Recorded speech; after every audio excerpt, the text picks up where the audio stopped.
What's up, bitch?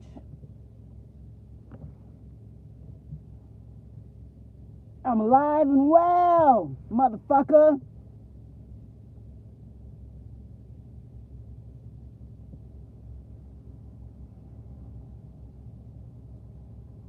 I want to talk to the entire collective. And I'm only going to do this once. The next time I talk about it, it'll be on a different platform.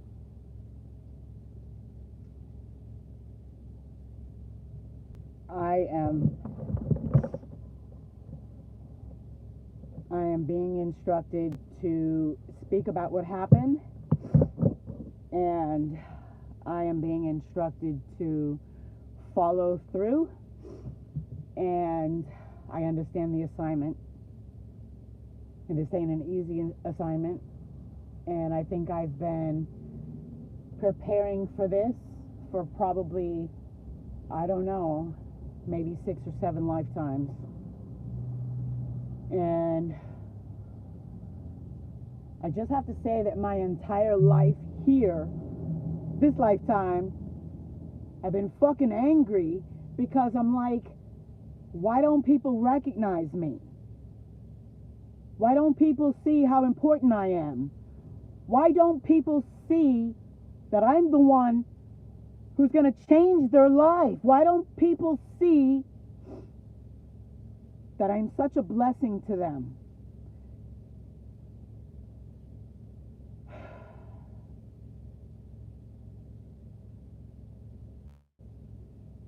The spiritual community keeps on encouraging me to be patient, keep going. They know who you are. They just don't want to admit it. They're spiritual haters. They're this, they're that. And I say, well, okay. I'm not saying I'm the most important person on the planet, but I am. And I've been right under your fucking nose. I can't be killed because I'm already dead. I've been dead for hundreds of years. Okay? I wasn't supposed to have children yet, but I did. I had 2 children, and they are very, very, very, very gifted. And your motherfuckers put an attachment on one of my children. They put the Asmodeus demon on my firstborn child.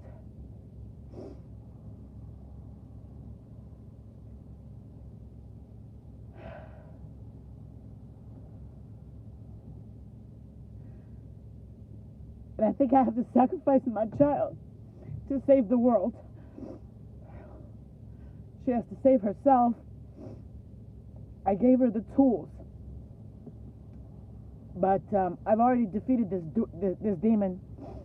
And maybe closed Pandora's box or whatever. But I want to tell you about the spiritual attack. And I want to tell you what the fuck has been going on in St. Louis. And why I'm here. And I want to say to the people who've done this, you're all going to die. Final destination. You have to die. There's no negotiations. I'm taking your life, and I'm taking your babies. I'm taking all of your spiritual gifts, and I'm taking all of your inheritances, and I'm taking them for the next 100 lifetimes, at least. I don't know. I'm still negotiating. Okay?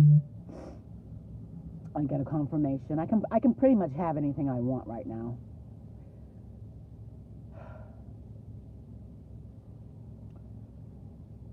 If I could kill you with my own bare hands, I would, but I don't have to. You've already killed yourself. I don't have to touch you. This is not a threat on your life. I'm informing you of what's to come.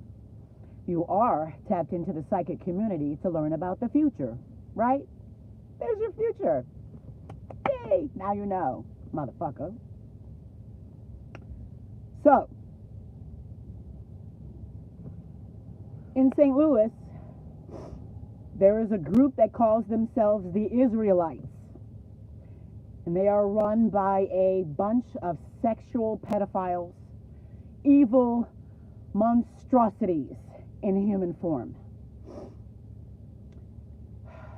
They are spellcasters who call themselves the Illuminati, who are very, very well connected. They are very influential because they have techniques that help them get money, but they have no money. They're very poor. They work with Lucifer, and they work with many other demons. They are not powerful. They just create the illusion that they are. They don't have any power at all. They're just great magicians. They can create the illusion that they have power. And as long as they are able to shift your vibration to pull you into the illusion, to make you believe the illusion, they can take your power. And I'm not shifting out of the illusion. I mean, into the illusion. I'm out of it. In fact, I'm already out. I've been out of the matrix. Okay? I have the fucking keys. You're looking for the keys. I own them. So they've been trying to steal them from me. I've been trying to explain without being so candid about how important my position is here, because I still was trying to understand what I'm doing and trying to get people to align with me, get into fucking formation. And you can't talk to a bunch of demons. You can't talk light language to a bunch of dark souls. But I dared to try. I dared to save the world. And I have been fighting, training like a fucking warrior. Lifetime after lifetime after lifetime. I've sacrificed my children. I've sacrificed my family. I have sacrificed anything and everything to be on my path. Nothing is more important than my path. Nothing. I know that I'm supposed to do something to save the world, but I didn't know what. I thought I was supposed to sing or make a song, but I was like, how can I produce a song? I sound like shit. But I used to be on the radio. I used to host on the radio. I used to have a radio talk show with a bunch of lowlife demons. Yeah. And I was in a group, and I could have, if we weren't getting high, we might have been able to actually fucking go somewhere. I was the only one who could sing. And I can sing, and I can carry a tune, but I didn't think I was good enough to sing to change the world. So I didn't believe in myself. So I said, okay, maybe I'm supposed to paint. I know that when I paint and I'm creative, I connect to my angels. And I said, but I haven't painted for so long and I never really could paint. Why would I paint? Who's going to buy my art? I'm not the greatest artist in the world. I can count off a few people without going crazy looking for names that are better than me. So I didn't see myself changing the world doing art. So I went through every skill and ability that I have, and I couldn't figure out, how am I supposed to change the world? And this is what drove me to solidarity and loving being alone. Besides the fact that I'm wired that way, I'm supposed to be. And I found out who I am. This whole Persephone core thing, that was a contract. That's over. That's done. that's done. I'm already on to something else. I work with Cleo. I work with Nefertiti. I work with other goddesses. And they respect and work with me because I do not worship them. Not at all. Not in any way, fucking shape, or form. They are not better than God, the Most High. And they know that I know, and they know how I feel about that shit. That is why I am chosen. Okay? I have trained for this shit lifetime after lifetime, and I don't have to fucking prove nothing to nobody. I don't have to wear name brand to be seen. I don't even have to fucking speak up to be heard. I don't have to do anything. All I have to do is exist. That's power. And these motherfuckers had the audacity to believe they had power over me. This is why I don't talk. I don't talk much because my words change the world. Ever since I got here to St. Louis, I have felt like I felt the darkness. I have felt the evil. And I knew it was here. And I was attracted to it. My soul literally called me to be, I was called to be here. And I couldn't figure out why. And if I just had $100 for everybody who asked me that shit, I would understand it was for this mission. So I started to experience things while I was here. I moved here with a very small blessing from someone I worked my, I took care of. I didn't want to get graphic. I love her. She was my other mother. She was a better mother to me than my mother. And she left me a little piece of change. So I told her, just write me a check to change my life. And I didn't ask for anything. You don't ask for anything. Never ask for anything. And she wrote me a little check to change my life. And I had always dreamed about having a home. I said, you know, I've tried and I tried and I tried, and they keep on making it so hard for me. And I figured out how to do it in St. Louis. I can do it real easy. And so I did. I bought 2 houses. That was beyond a dream come true. No mortgage, no rent, cash, mine with a deed. They were fixer-uppers, but it was my dream come true. I wanted to be able to put my hands on the house and fix it and heal my broken heart.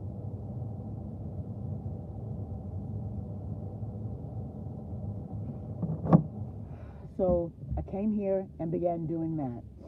And I came upon nothing but obstacle after obstacle after obstacle. I paid contractors money in full to do X, Y, and Z.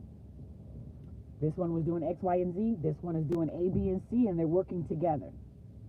And I'm in the house dictatorial, just doing my thing. Nope, do that. Nope, change that. I don't like the way that looks. Do you have a permit for that? Can we twist that? Turn that around. No, I don't like that one. Nope, let me see the other color. That's all I had to do. And in one day,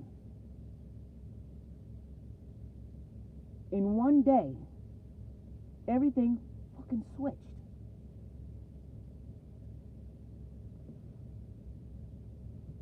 And I didn't know what the fuck switched. Because I was switched too. So, this is David is not my twin flame. Not at all. He is a twin ray. And I will be honest, he is a twin ray. I called him in because I had a karmic soulmate in Miami that I was running from, and I needed to heal from. Funny, I'm getting a synchronicity about that motherfucker now. Bet you sorry. Perez, the piece of shit Perez. So I think I'll eat your heart last.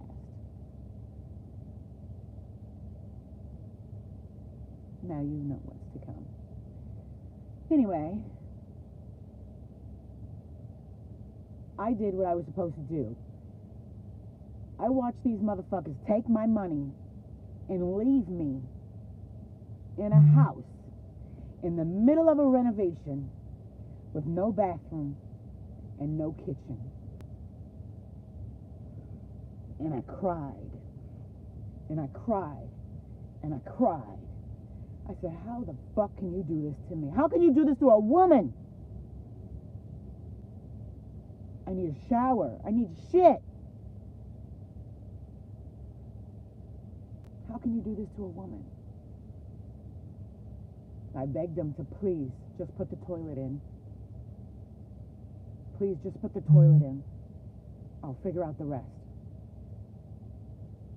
So a guy came on meth. I think he was on meth or some kind of drugs. I'm not sure. But he was really weird. I asked the contractor, I said, have him come and help me unload the truck and put in the toilet in the morning.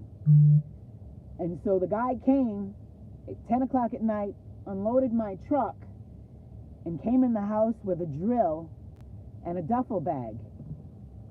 And I said, and asked if he could sit with the dog for a minute. And I said, well, okay, maybe he's kind of crazy, and maybe he needs empathic healing from the dog, and I shouldn't say no. So I said, yeah. So I told him he could sit on the floor, and I brought the dog to him. And he started opening his bag, and I said, why'd you bring the drill in? It's 10 o'clock at night. What are you drilling? And he said, oh, I brought it in case we decide to do some work. And I said, no, it's 10 o'clock. When you're done with the dog, you need to leave. And he said, do you smoke weed?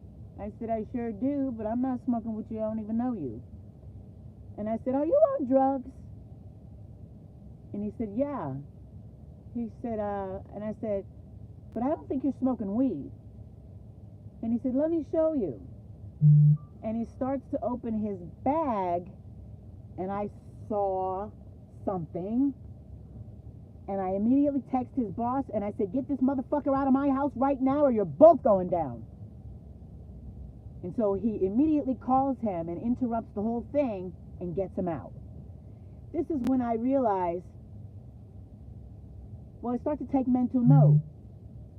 Okay, he might be on drugs, but this is something bigger. This is something bigger. And so I didn't have the words. I didn't have the answers. I just knew to pay attention, that this is it.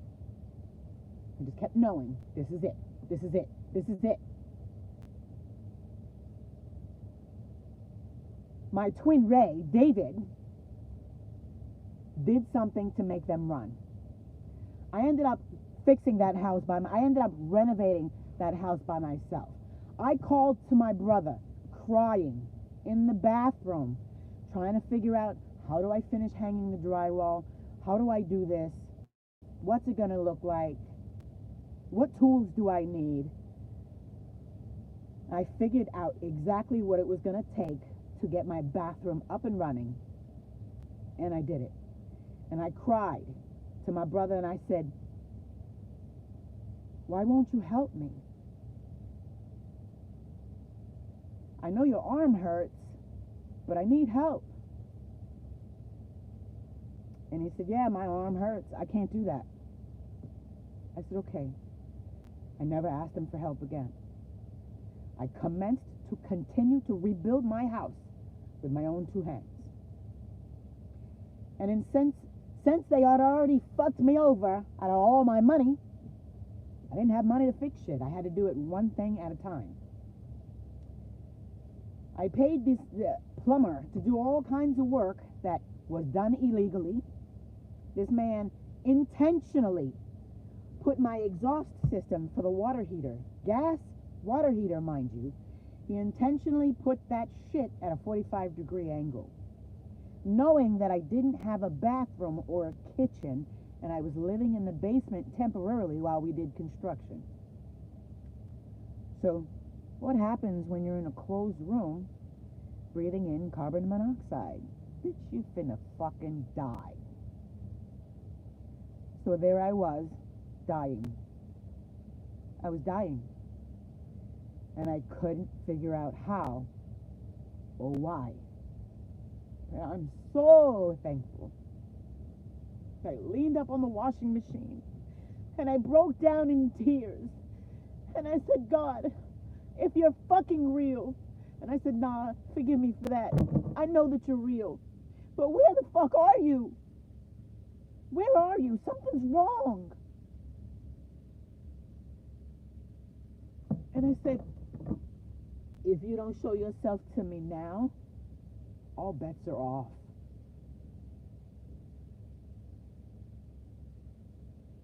And I swear to God, or whatever, it appeared. It showed itself. God showed itself to me. And I fell. I just collapsed. Because I had literally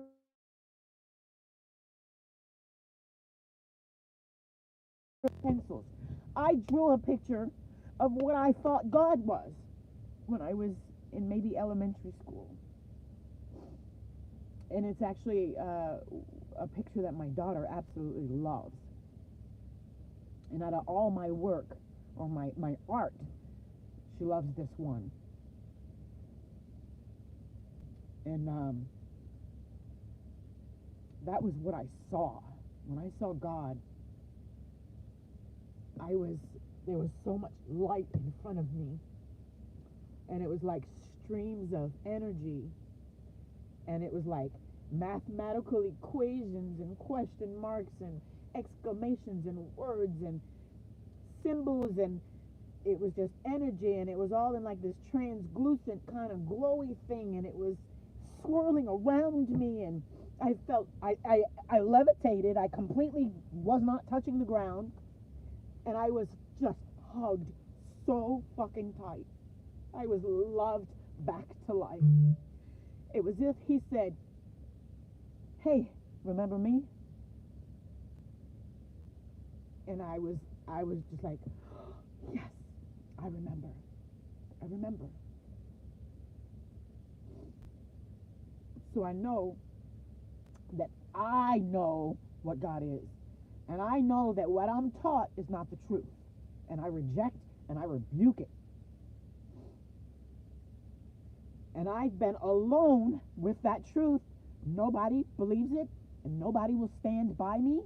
And fuck you. You get left out of it. You don't get to enjoy it. And so this is it. Is either you know him or you don't. And those who don't know him, those who did reject him, bitch, you are crossed off. You're gone.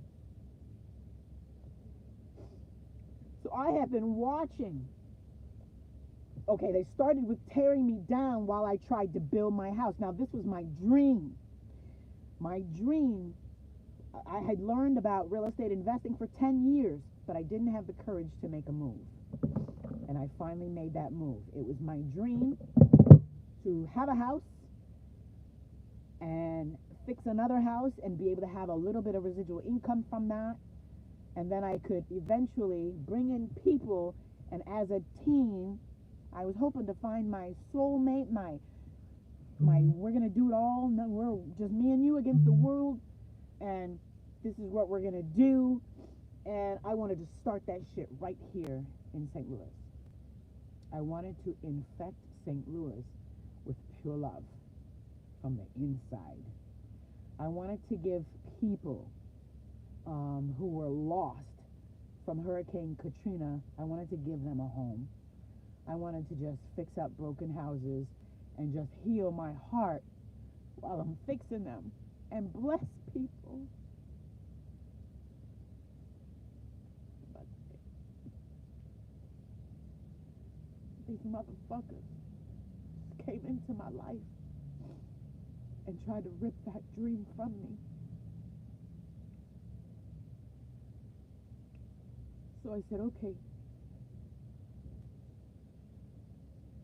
let me just reconvene. Maybe what I'm supposed to be doing is a lot bigger than that. Maybe that's not how I'm going to change the world. So I said, let me focus on just being stable. I live in a 102-year-old house. It'll be 102 2024. And so, or 102, anyway, something like that. And so obviously it's drafty and cold and it needs a lot, right? So, and I still don't have a kitchen, and you know, I'm still roughing it. Shit is really rough, but I'm doing it one job, one thing at a time. So I ain't stressing. I'm happy. I'm very happy. I don't even pay mortgage. I'm very happy. I'm blessed. That's my blessing. It's not even half of what some people have who have been trying to get rid of me. I live in a closet compared to them. But my house is huge. It's just me and 3 dogs. So I started to see contractors were wiped away. I got left with all this shit. Every time I would call someone to come help me, they wouldn't help me. People would tell me, yeah, they'll do this, they'll do this. I would pay, and nobody would show up. And I said, well, fuck it. I got to the point where I couldn't trust nobody, and I said, fuck it, I'm going to do it myself. And I started learning how to YouTube shit, and I started learning how to do shit myself. I got real masculine, and I handled it. And now I live in a pretty nice house. Well, the dog's kind of tearing it up a little bit, and I'm good. I'm almost finished with the kitchen, but I'm good, really good. And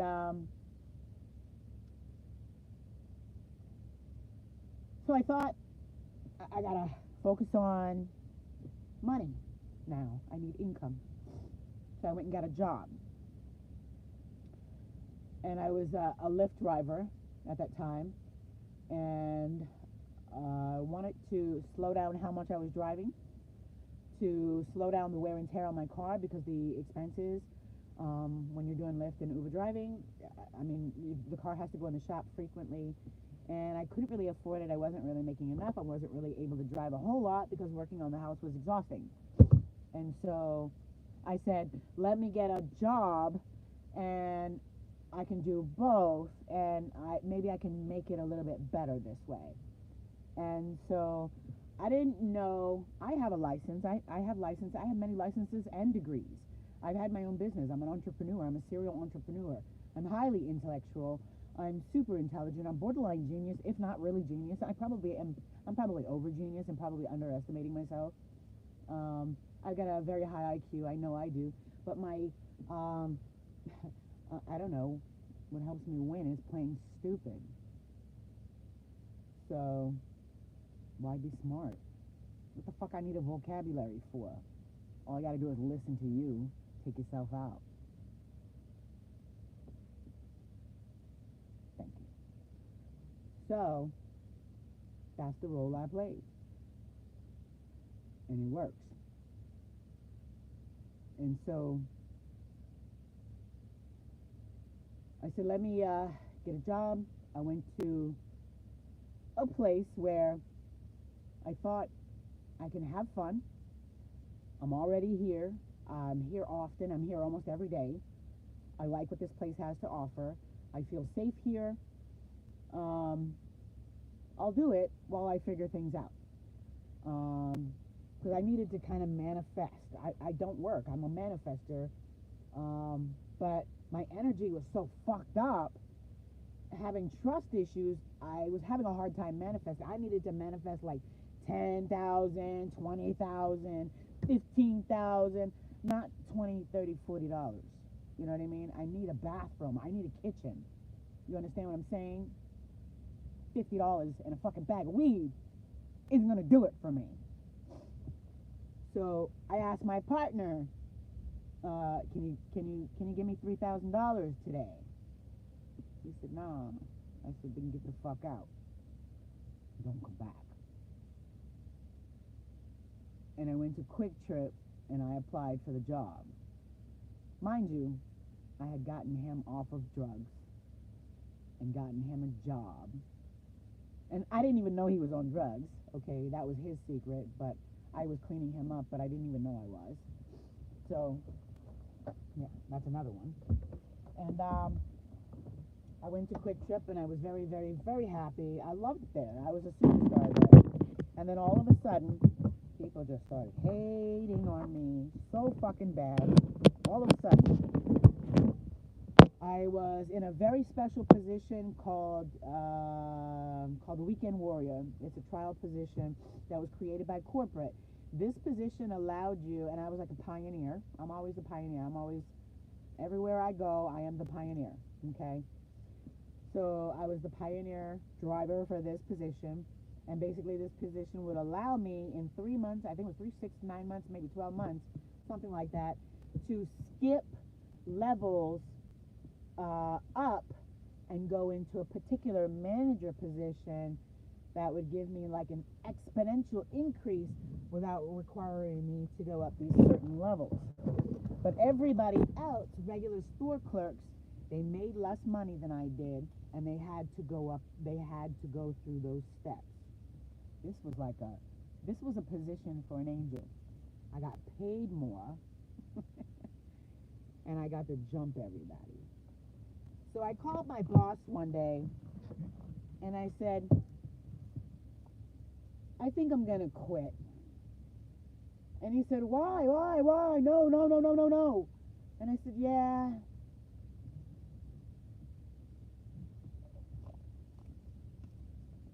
I said, you know what? Why don't you find me something else to do? I said, this is boring me. I said, there's too many toxic people here, and I'm tired of working my ass off for all these kids. I said, these kids are lazy and they're dirty.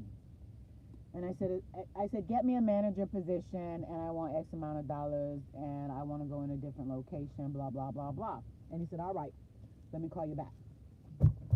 And so he calls me back, and he says, I just need you to do a drug test, and I need you to go do another interview, and I got you. And I said, all right. So, mind you, I wasn't being forced to honor the rules for that position. This is what they were willing to do to keep. They were refusing to let me go. So they was giving me a $5,000 bonus to stay, $5,000 to stay, and I was getting an extra, I think it was like $15,000 a year in income, and a different location, a better location with better quality people, and a bigger schedule but less responsibility. I mean, a different type of responsibility, more management responsibilities. I was able to delegate and not work so hard. And so I was like, yeah, okay, it's more a little bit up my alley. Let's do that. And all of a sudden, everybody switched. I was like, what the fuck? I'm at work, and my supervisor, I was her ride or die. And all of them. And one manager actually admitted it to me, and I was like, you know what? And I told God, I said, give him a blessing, because give him a blessing, anything that he wants, especially something big that he's been asking for, because I really appreciated that. And I always give blessings to people who genuinely do that. And he said, he was like absolutely panicked. And I said, calm down, I'm right here. And he said, Angela, I don't know what I'd do without you. And I really mean that. He said, I am so glad you're here. And I said, oh, I appreciate that. And I said, and I believe you. And I said, but you need to calm down, because you're freaking me out. And he said, okay. And we laughed. And I said, go have some lunch, and I'll take care of this. And so he went and had some lunch, and I took care of that. And I knew he really meant that. And so before I saw him again, here comes this female supervisor. And we're cool. We're cool like that, but she never admitted that shit to me like he did. She comes fucking slithering to me like Dark Lilith, and she says, where do you think you're going? And I turned around and I looked her dead in her eye and I said, what? Her fucking pupils went. And I said, oh shit, she's one of them. So immediately, I put up my shields and I deflected. I don't know what you're talking about. Play stupid. I don't know what you're talking about. She says, you're leaving? I said, yeah. But I don't know what you're talking about. She said, okay. I said, well, how do you know? She said, well,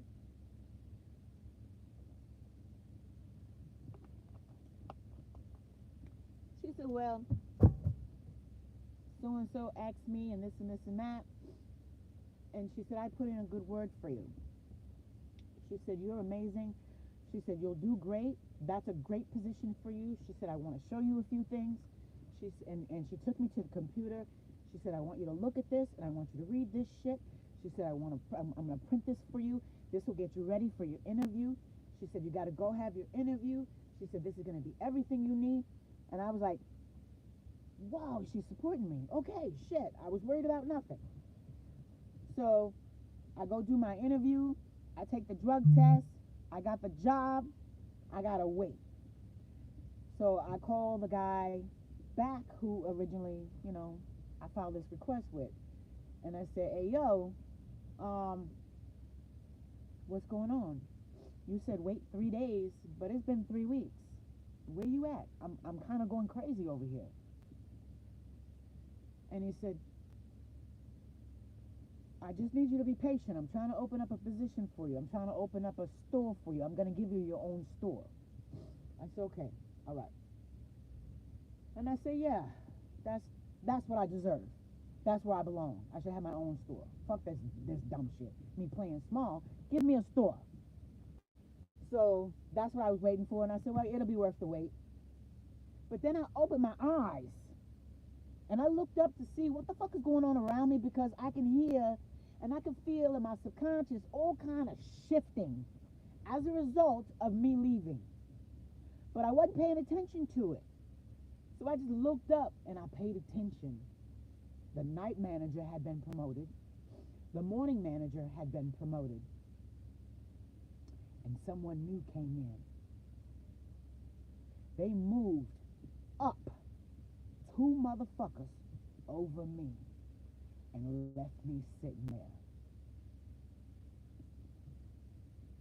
I said, what? So I went to the corporate office and I talked to my boy. And I said, look, you better fix this shit right now. He said, yes, ma'am. I fixed it. We'll call you in a couple days. If there's any more problems, you let me know. I said, all right.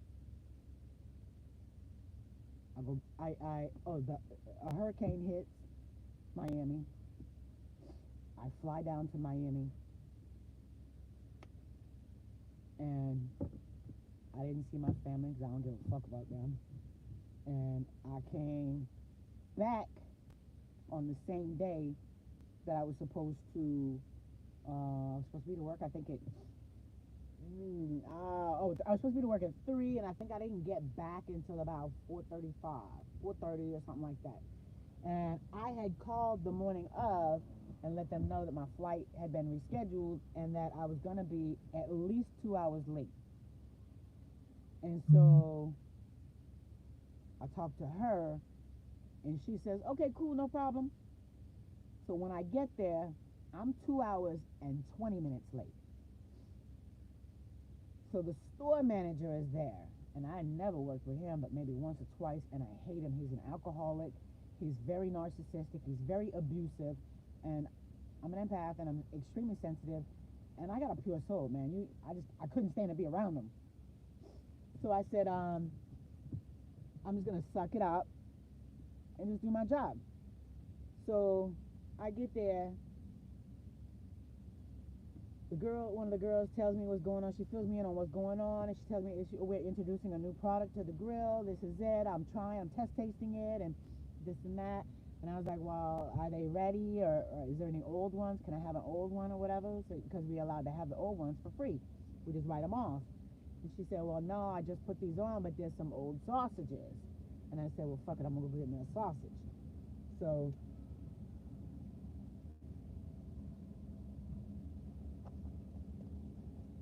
I get me a sausage.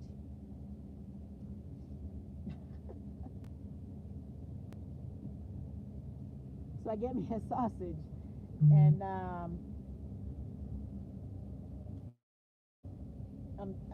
in the middle of a bite, and I turn around, and the boss is on top of me talking about, did you just take that off the grill and all this and that? And I said, yeah, and I wrote it off too. What's your problem?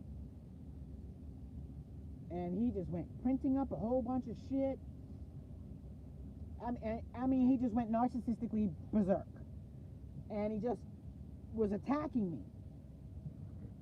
And I was like, man, fuck this shit. So I called the manager, and I said, yo, this dude is tripping. And he's like, well, what's going on? And I said, well, I told him, or they knew I was going to be at least 2 hours late. I showed up 2 hours and 20 minutes late. Dude is telling me I need to check out. I need to clock out and go home, that I can't be here. And, but he won't let me go. And then he's talking shit about me eating a sausage and all this and that. I said, I'm leaving. I'm going home. Fuck him. And he says, well, all right. He said, if you want to go home, you can do that. He said, but the policy is, if you're going to be 2 hours late, you really are not supposed to check in. So, and I said, I know the policy. And I said, but I informed them, and they were okay with it, so I came. I really can't afford to take the day off, and I made the effort to be here. I'd like to be counted. It was only an additional 20 minutes, 21 if you want to be technical, and I'm here. I'm on the clock, and I've already been working for 3 hours. So to send me home now is really, it's a power play, and I don't want to play into it. I said, so if I walk off the job, I'm not coming back. And he said, please, Angela, please don't do that. And I said, look, I appreciate that, but I'm not going to put up with this bullshit. And the manager, the store manager, could not wait. He kept interrupting me while I was on the phone, getting this close to my face, talking about, is that my boss? Why are you calling my boss? And you didn't have to call my boss. You could have talked to me. And I said, look, you better get out of my face. I'm on the phone with your boss, and you're going to respect my conversation. Back the fuck up. I'll let you know when I'm done. In fact, go stand over there. I'll be right with you. And so he got away from me. I finished the phone call, and then I'm heading to him, and he's trying to give me all these policies and shit. And I said, man, fuck you. Fuck your policy. I'm not signing that shit. Shove that shit up your ass. I'm going home. Let me tell you this. I'm not your wife. You don't get to come on the job and talk to me like I'm shit. You don't get to come on the fucking job and abuse me like I'm your alcoholic wife. Okay? And he went white as a fucking ghost. And he said, look, Angie, don't get all butt hurt. And I said, look, you're done. Get the fuck out of my way. I'm clocking out. I'm going home. And I'm not coming back. Have a good day. And he says, no, I need you. You can stay. You can stay. Please stay. And I said, no, we have a 2-hour policy. Remember, if you're more than 2 hours late, you got to go home.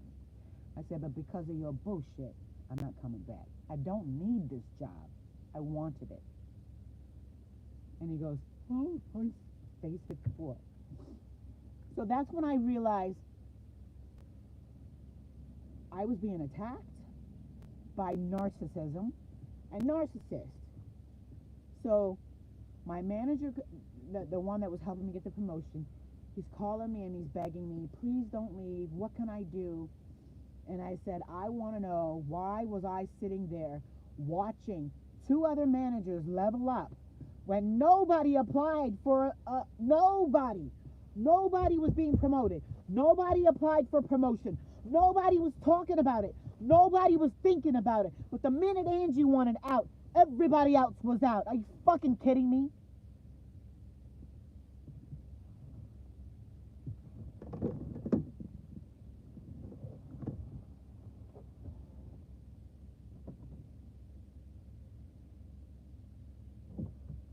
I knew I was being gang stalked.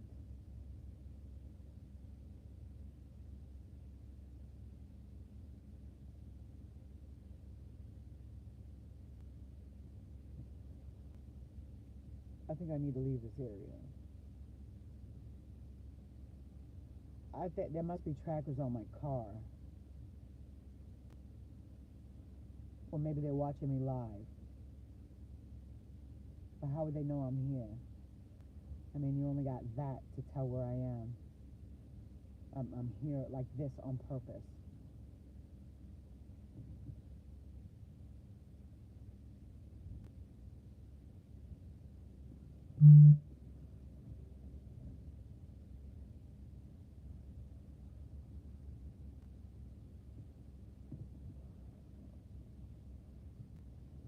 Let me show y'all what the. Let me show you. Let me show you what the fuck I'm doing with. Let me see how I do this.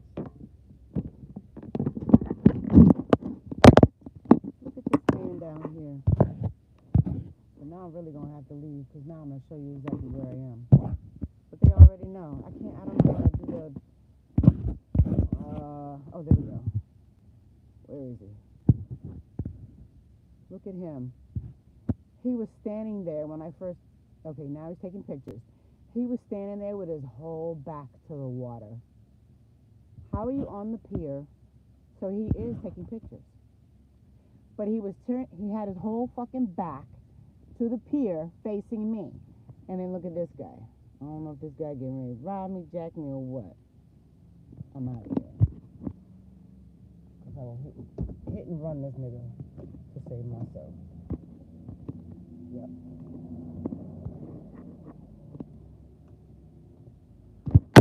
Alright, let me find another spot to go to. I just have to stay on the run until I can figure out how to get all the fucking air tags off of me. Wherever they are, I don't know if they got them on my car or what, but I do know that they're hacking my phone. So that's one job. Anyway, I didn't really love that job. I didn't plan on making a career out of it. If you're a photographer photographing the river, why am I so important to you?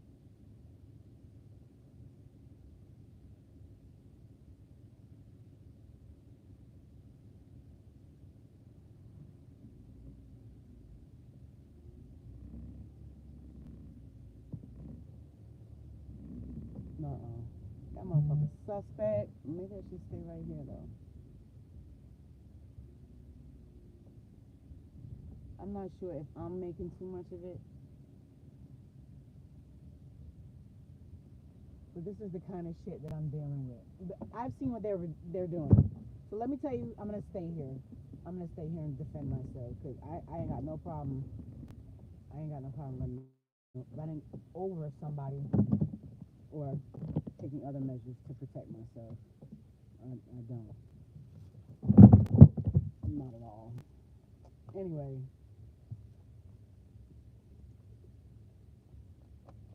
I just don't want to be pushed to do that. Because I'll think about it, you know what I mean? I don't want to be the person who pulled the trigger. I never wanted to be that person.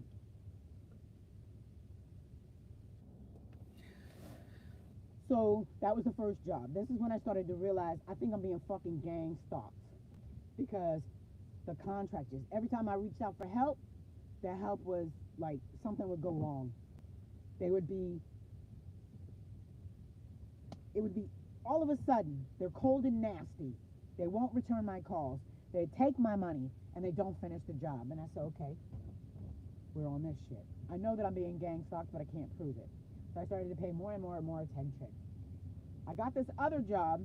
Oh, I left Quick Trip. I quit Quick Trip and went to Lens Crafters. And it was funny because my brother sent me there. I didn't know my brother was involved in all of this gang stalking and shit that's happening against me. I had no idea. But my brother fixed me up with that job, obviously, so he can manipulate and control me. And I was doing remarkable. I really loved it there. I loved working with my clients. But all of a sudden, when they were ready, when they felt I was very happy with my job, they thought they would, I guess, knock the carpet out from underneath me. And they did a whole bunch of bullshit complaints online and or hack the computer. I don't know how they did it, but I wasn't fired. I wasn't fired. I walked off the job because I was so stressed out because I knew I was being gang stalked. I was filing complaints on the doctor. I was working fucking harder than the doctor. I had more fucking going on in the office than the doctor. I did shit to keep the doctor straight, and the doctor had the nerve to fucking treat me shit. She treated me like the little black girl who does the cleaning. And I slapped her in the face with a fucking dose of reality. No, bitch. I'm your doctor understudy. Okay? I'm over here taking care of people too. I'm doing patient care. I'm the one who does everything before the patient sits in your chair. You better have some more respect for me.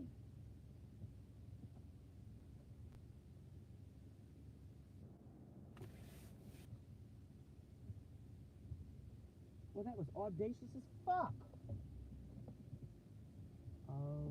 Oh, really? We're doing a double back now, huh? Okay, so, yeah, I'm out of here. I'm gonna kill a motherfucker. For dinner! The fuck was that? Some ceremonial shit? Fucker.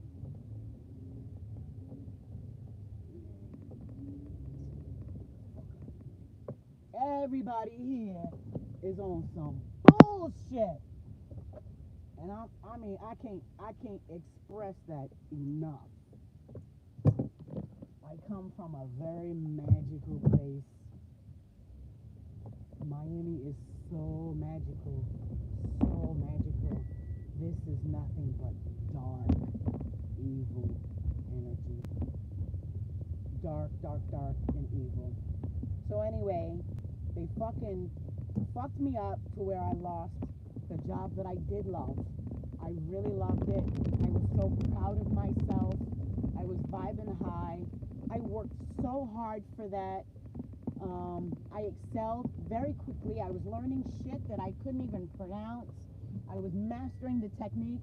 I went from being afraid to sell one pair of glasses to selling over $4,000 worth of inventory a day. And then I knew that they were gang stalking me because we were getting robbed like crazy. And then there was one time that the robbery was so fucking big, it gave me the worst anxiety, and then I no longer wanted to be there. And that's part of the gang stalking. That's what they want to do, is they want to shift your vibration so they can steal your power. And so the more that they started to learn about me, the more they started to test me to see if I was real or not. Everybody calls himself an earth angel when they run around doing shit. I'm the last person in the world who wanted to consider herself or believe that she was a fucking earth angel. It took a lot of phenomenal experiences for me to be convinced that, yeah, there might be some truth to it. I might actually be an angel. You just fucked up my flow. So I don't boast, I don't brag, I just know who I am. And I'm confident in that. And that's where my power comes from. I don't walk around with no ego trip knowing that I'm powerful. I know that I'm probably more powerful than anybody I've ever met in my entire life. But you don't see me wear that shit on my fucking sleeve. You don't see me slang that shit around like a goddamn Bill of Rights or some shit. No. That's my power. You lose your power when you fucking wave it around, right? So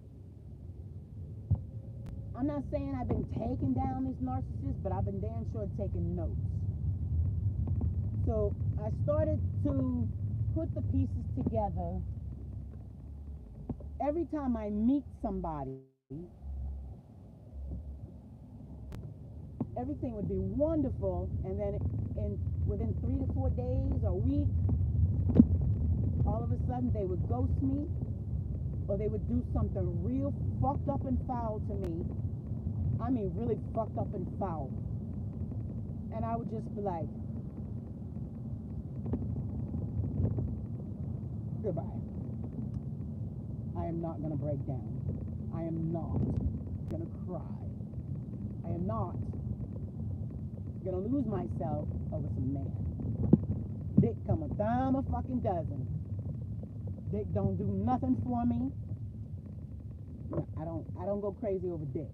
I used to be a karma chick who went crazy for dick. I'm not that person anymore. I don't care about no dick. So, and I know, I'm not gonna say it. I notice I'm being shadow banned in this particular reading now because after I basically just fucking saved the world, and there's one viewer in here, and that's probably David. David is the only one who fucking checks this motherfucker. As soon as I post, he's right there. That nigga's gonna die. Yeah. That nigga's gonna die soon, and everybody's gonna see it. And they're gonna be like, she told us, she warned us, she told him, we told him. And you shouldn't have had to let it get this far for the truth to be known. But now I know what you have been doing. I understand and I see it clear, and I'm exposing you. I have been claiming that these people are trying to kill me because I believed it. Because I keep getting the signs and the synchronicities. I keep having the dreams. And I just know what I fucking know. And so, the fact that no one believed me, no one responded to my claims, it didn't make me crawl in a ball and feel, oh, nobody believes me. It made me go tell on everybody. Lord, I told my brother, and my brother said, Lord, I called these people, and these people said, Lord, I saw this, and I saw that. All I do is just tell on motherfucker. I just tell on you, and you're done for. Like you're getting lined up for judgment. I'm telling you, when you meet me, you're about to meet your maker. I am justice. What the fuck? My phone is on the seat. My phone is on the seat next to me. You see, I just parked my car, and it's in a fucking call. Hello? Hello?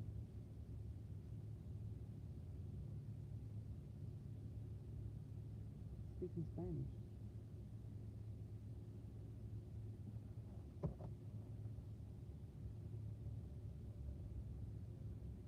That was an outgoing call at 5:05.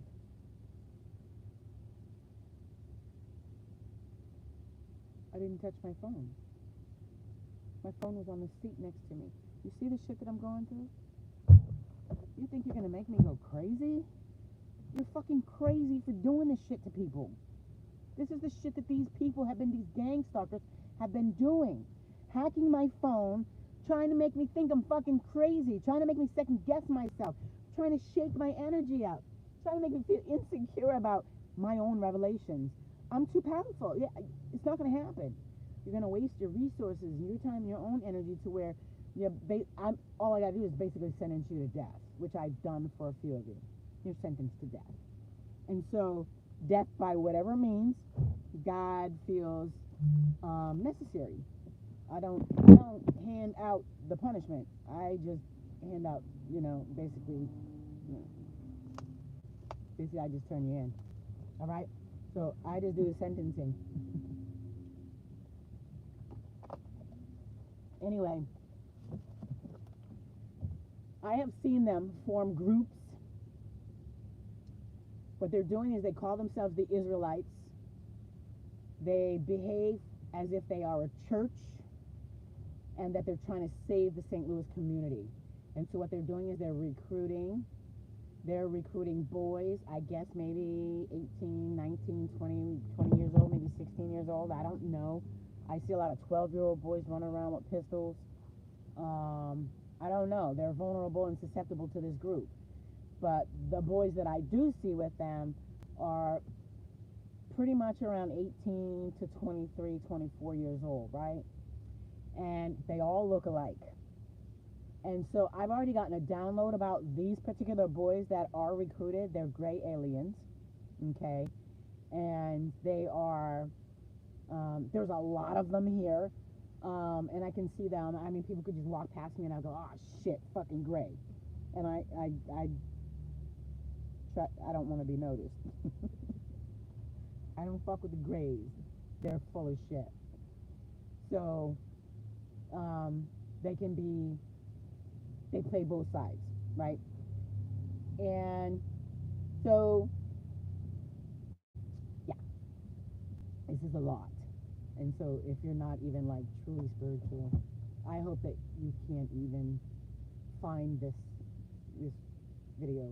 But for those who it's meant to find, and I'm gonna tag all of the police agencies and FBI and the CIA, because I've already been communicating with them, letting them know what's going on. And I'm not your bitch. I don't know who the fuck you think you are, but you're not taking my power. You're not taking my crown. You're not taking my energy. And instead of taking my baby, and if anything happens to my baby, and I know that you've already put an attachment on my baby, okay? I didn't realize that's what was happening. I just thought she's kind of going down a little bit. I didn't realize what you've done. I didn't think people were this evil. I didn't think people could do that. I didn't know I had the power to stop you. I didn't know what was in me. I didn't know I was more powerful than you. I didn't know that I was the chosen one, the blueprint, but I've been saying that because I resonate with it and because it's my truth, and I can't help but to speak my truth, even if it scares the shit out of me. I know that I'm the blueprint, but how do you prove it? I mean, and I don't want to prove it because then I'm in competition. And I'm like, I'm not competing with anyone, but everybody's in competition with me, so I must be the fucking blueprint. Because I don't do my hair, I don't do my makeup, but I make every last one of you bitches crazy. Crazy. So I know I'm her. There's no denying it. I've sacrificed everything to get here. Everything. My vocabulary, my beliefs, everything. Everything I owned. I'm completely starting over. I've given away pretty much everything I used to own. I kept my basic essentials so that I can have a bed, which is shit, and a couch, which is shit, and it's broken, and so is the bed, and everything's shit. So, but I'm comfortable and I'm happy. I love what I have. And I don't need anything. I have everything I need. There's not a fucking greedy bone in my body. Well, maybe when it comes to chocolate. Can't trust me around chocolate. But that's probably the only thing you can't trust me around. So, I see these kids. Let's get back to the topic at hand. I see these kids walking in formation in the backs of the alleys between our houses. So the way that I live here in St. Louis, on the front street, the frontal street would be your front door, and in the back of your yard, you'll have a yard, your house, your yard, and the back of your yard, behind your yard, there is a common alley, and then it separates that half of the block from the other half of that block, and you'll have your trash receptacles there, your trash and recycling. So every residential neighborhood is kind of built like that, and it's not like that, really. Excuse me, we're not like that in Miami, so it's a little different here for me, and I appreciate it.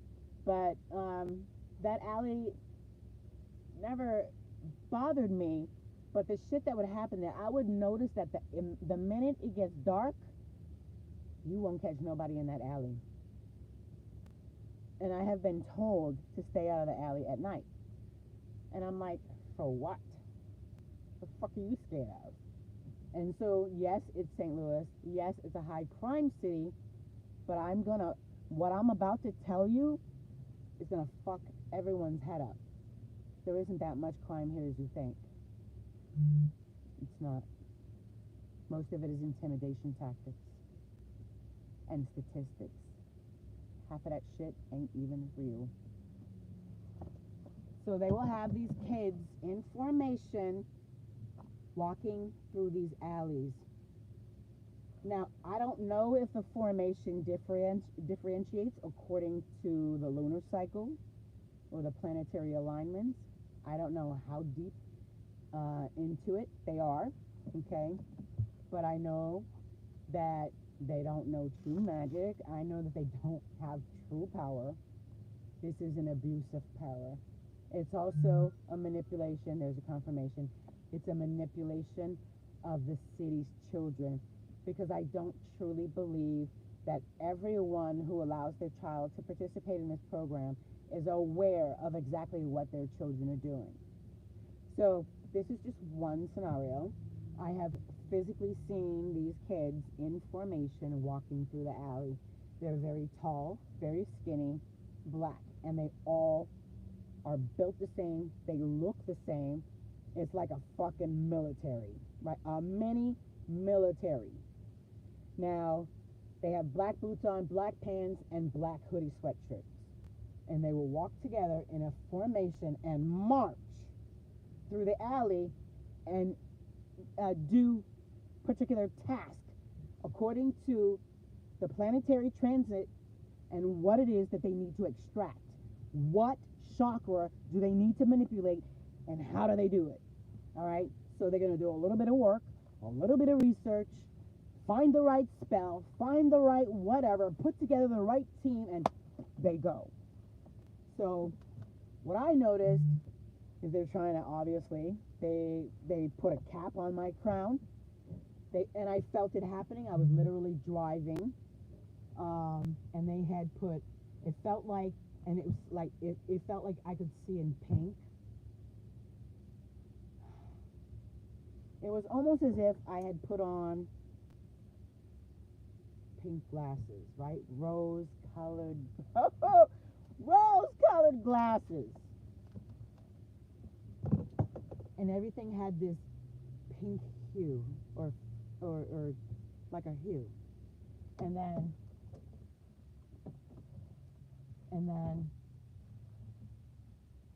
I noticed tremendous pressure on my crown.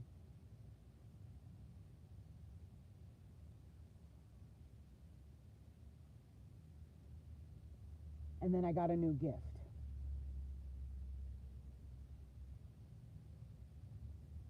So this happened. I had heard a reading.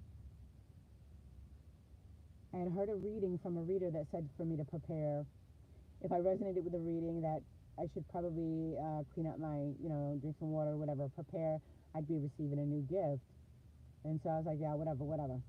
So when this started to happen to me, I thought about that message and I said, oh shit, maybe it was for me. And it was too late for me to check in with my spiritual team, because it was like I was already under the whatever was happening. It was already happening. So I got tricked into accepting it because I expected it. I was set up to expect it. And then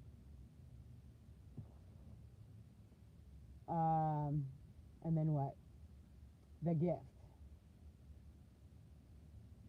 People would talk to me and they would just ask questions. Hey, how you doing, beautiful? What you doing? You married? You got a boyfriend? Coming over here? You going there? You want to take your boo? Can I take you? You got a number? Can I call you?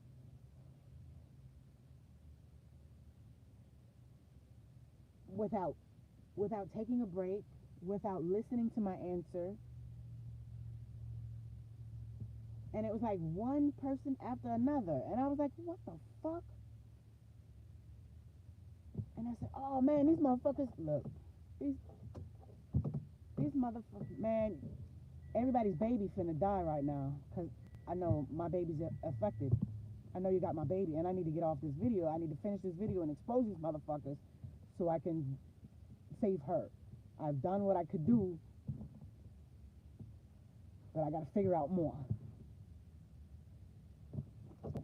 because this demon don't even want her to talk to me right now. So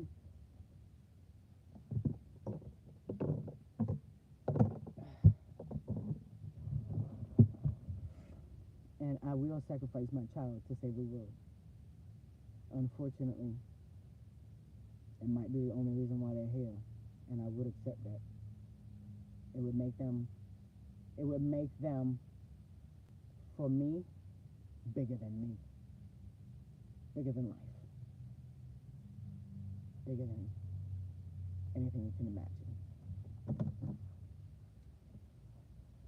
So, anyway, the other thing is that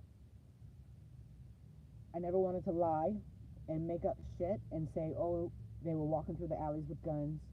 On this particular occasion, when I saw them, I didn't see any guns. I didn't see anything in their hands. Their hands were not visible to me. I didn't see them in my mind's eye. This was not a third eye download. I saw them with my own fucking two eyes. So I literally came home in the middle of them doing a ritual on me. I was lured home. This fucking demonic entity, my twin Ray, David, is the lead host of this entity. Okay? And he's the lead host, basically. Or he brought it in, and someone who had more power than him took it and gave it more power. And became a very evil. Hi, baby. Hold on.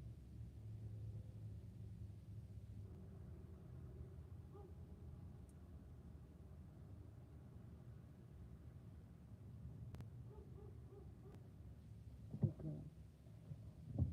Good girl. Oh. I'm having a telepathic conversation with a nervous dog. Hi. Okay, so she's cool. She wants me to come out of the car. No, no, no. Oh, you should see her. She's so beautiful.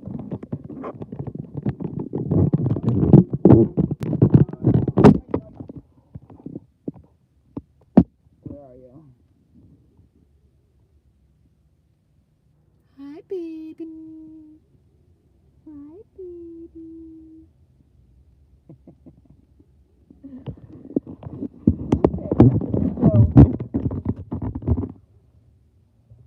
So that was just one thing that they've done. But on many different occasions, they have come through with machine guns and they've gone right in the back of my house and they shot upwards. And I knew that it was a scare tactic because it was happening every night. It would happen consecutively, let's say Thursday, Friday, and Saturday, or Thursday, Friday. It would happen on the money manifestation days, right? And it was guaranteed to happen on on the full moons. Something would happen on the full moons and on the crescent moons. So I would experience a multitude of things. It would be these guys marching through the back alley, emitting a frequency, right? So they were either using a device that would emit a frequency, and that would immediately go to my solar plexus and my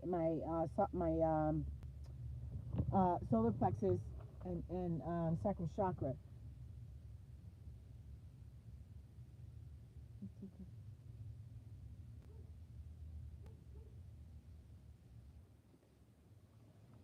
Okay, she's gonna go lay down now. So, she, I mean, they, I'm sorry, she's still connected to me. You see her trying to talk to me. I'm trying to cut the conversation. She's like, no, no, no, no, no. Yes, yes, yes, yes, yes. I need you to go lay down. Everything's fine.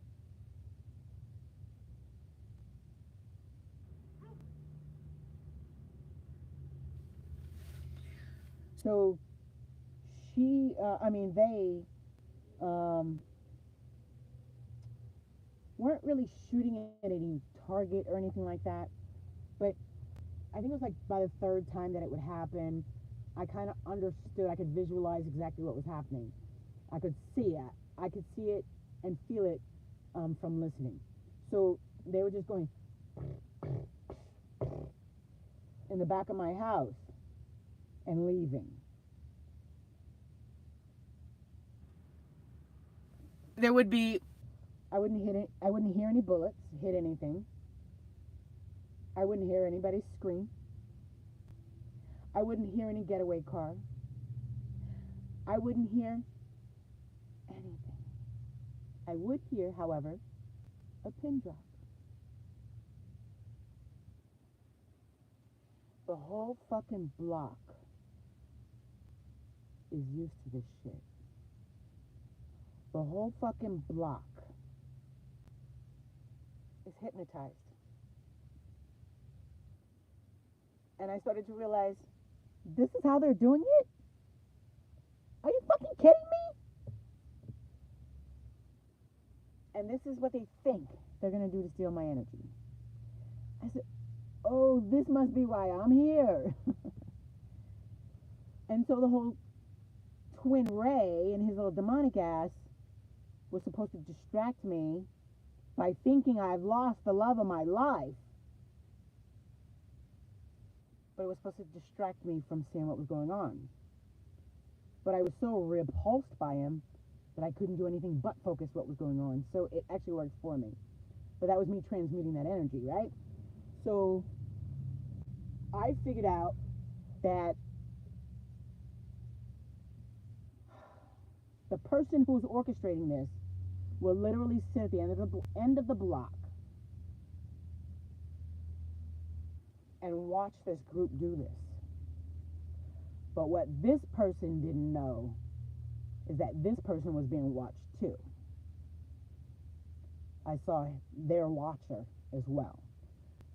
They weren't always being watched, but most of the time they were. And so the watcher was being watched. And so they were fucking terrorizing. My whole entire neighborhood has been terrorized. I don't know how long they've been doing it before I got there, but ever since I've gotten there, I've heard a girl getting stabbed, but it couldn't have been real. It couldn't have been real.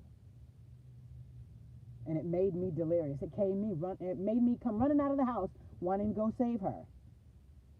And everybody went in the house, closed the doors, closed the blinds, shut the curtains. And I was like, are you fucking kidding me? Don't you hear this woman out here screaming for help? What kind of fucking people are you? What I want to know is, what kind of fucking people are you? Who's doing this shit?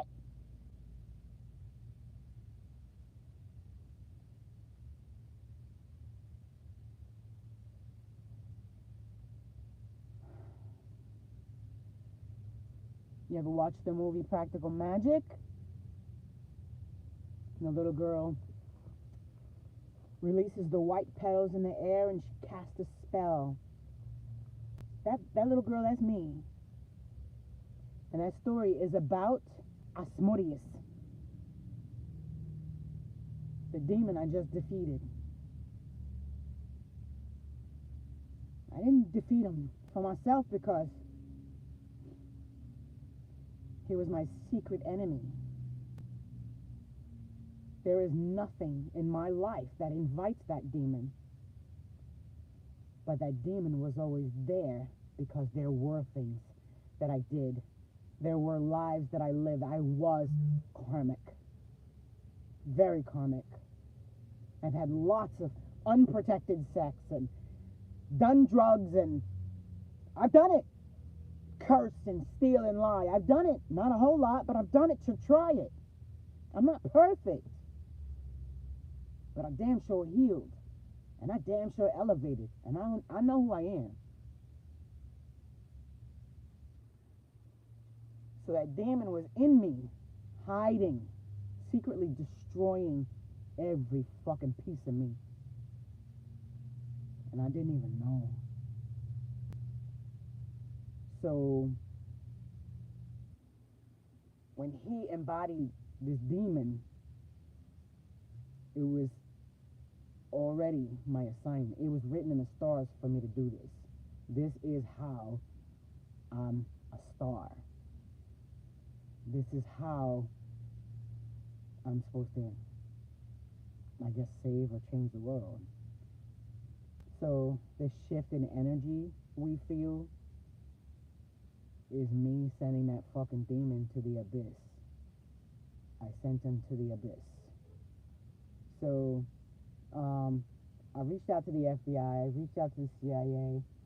I have a whole lot of evidence of my brother trying to kill me. I have a whole lot of evidence of being gang stalked. I have a whole lot of evidence of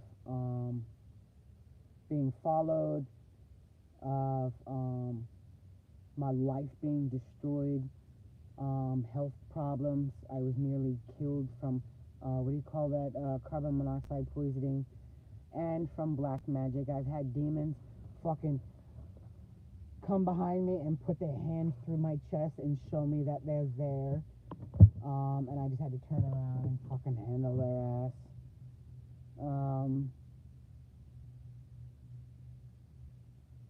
Are you fucking kidding me?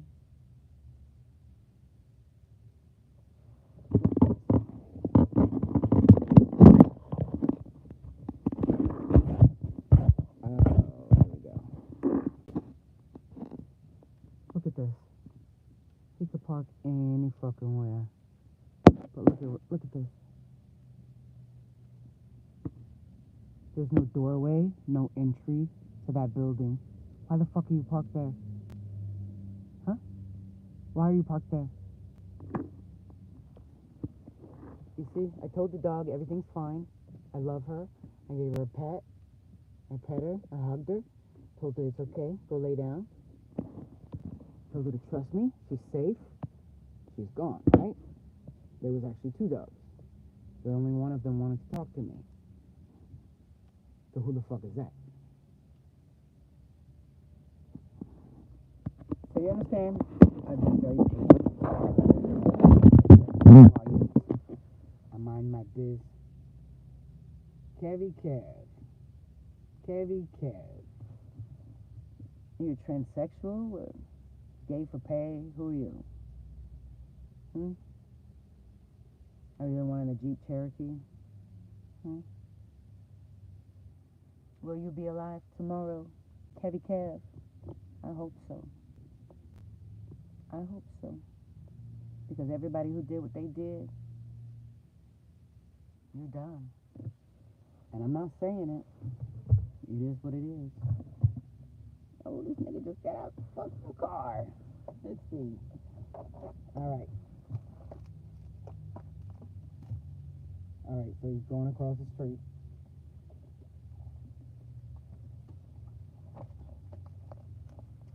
So why did you park snug in front of me to go way over there? Why didn't you park there?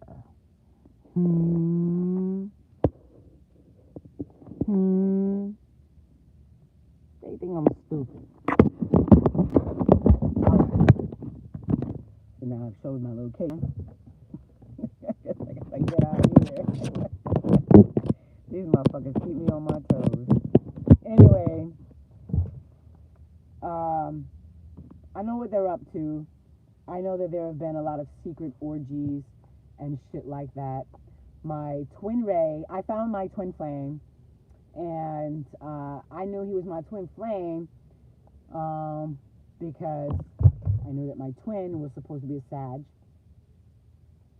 But this turned out to be a karmic soulmate anyway, under the guise of that demon. That demon has been fucking making demons and sending them to me, right?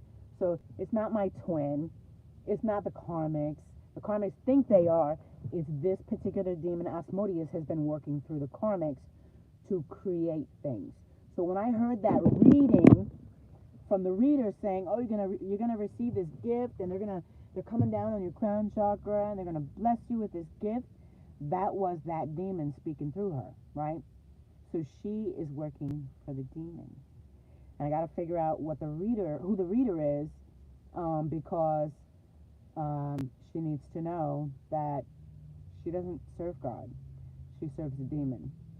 And so this demon used her to relax me and to make me believe that what was happening to me was a gift from God, and it wasn't. From my ancestors, it wasn't.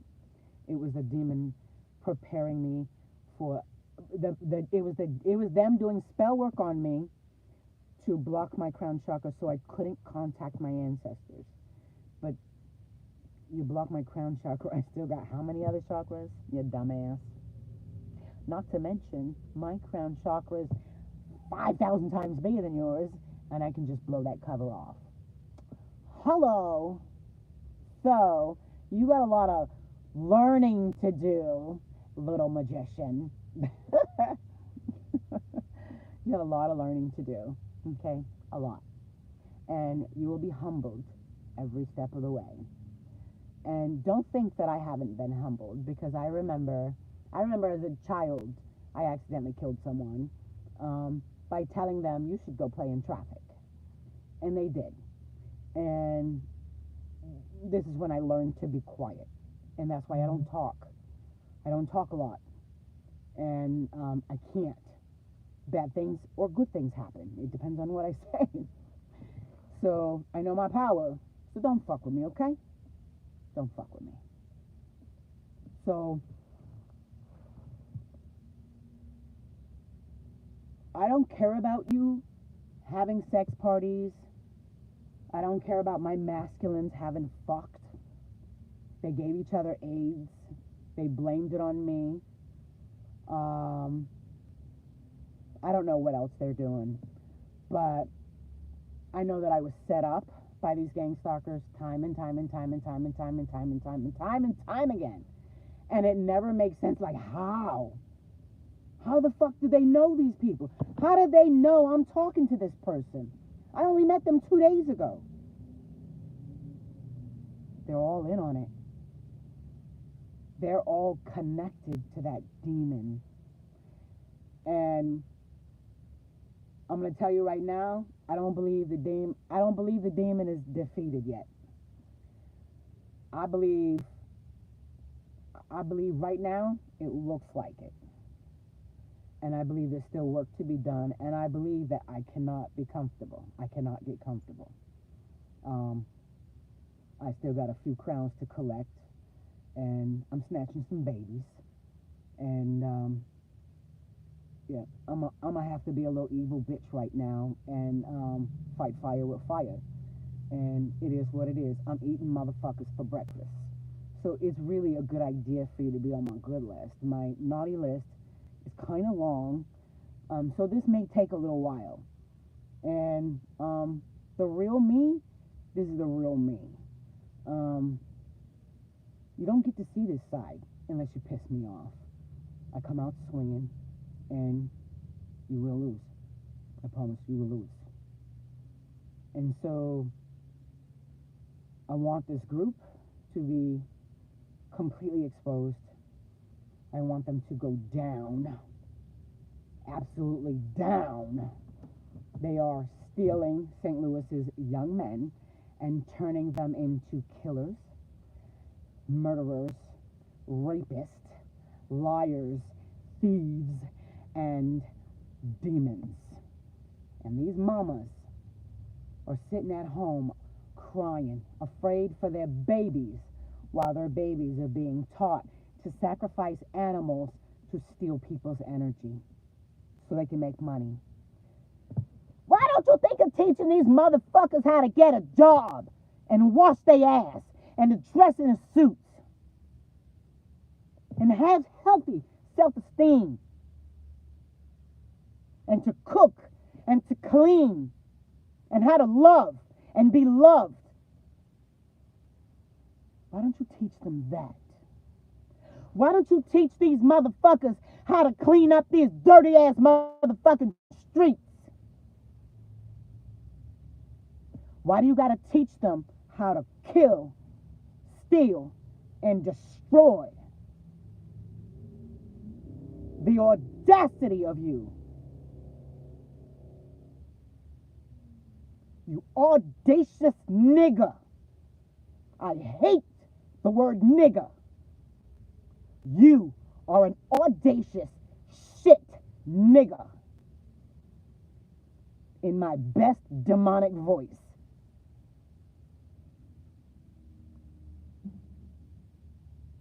Now I can fight a fucking demon to save the world.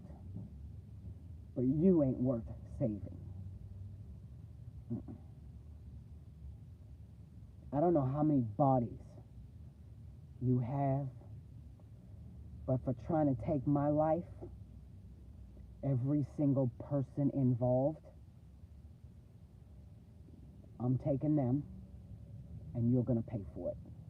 That blood is on your hands.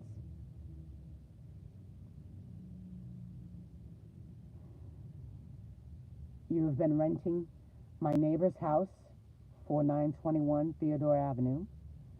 You've been renting that house and performing massacre-like preparatory rituals or preparatory for massacre. I don't know what the fuck you've been doing, but I got it all on video. As a matter of fact, I've been posting pictures of that shit, not realizing what I was looking at. Okay? What else? The abandoned house on the other side of my house. You guys are using that house and storing shit in that shed. That's why that house won't sell. And that's why that family won't even cut that. Look, you don't want me to talk about it. Fuck you. It's all coming out. It's all coming out. You are renting. You're not even renting that house. You're bullying that fucking family into staying off that property. You're bullying that family into staying off that property so that you can have access to that property. You have that family in mental confusion so that you have access to that property. My house was abandoned. My house is haunted. But my house is haunted by witches. But they love me. They very much love me. And they very much protect me. And my house is a fucking portal. My house is alive. My house is a portal. My house is like a vessel or something. Like deities walk around in my fucking house. But it's been real quiet because that demon has been there. So on Christmas Eve, the day before Christmas Eve, I started to get into the mind frame of, okay, I've done everything in my life. I have no karma. Why is shit still hard? I've cut everybody off that needed to be cut off, and I'm still feeling resistance. What is it? And so I had to dig deep, yo. I had to fucking dig deep. And I figured that, sorry, there's still witchcraft on me. And I figured that there's probably still an access portal for this demon to come in. And I was right. And so I didn't shed a tear, man. I just fucking, excuse me, I was just drinking. This water has like so many.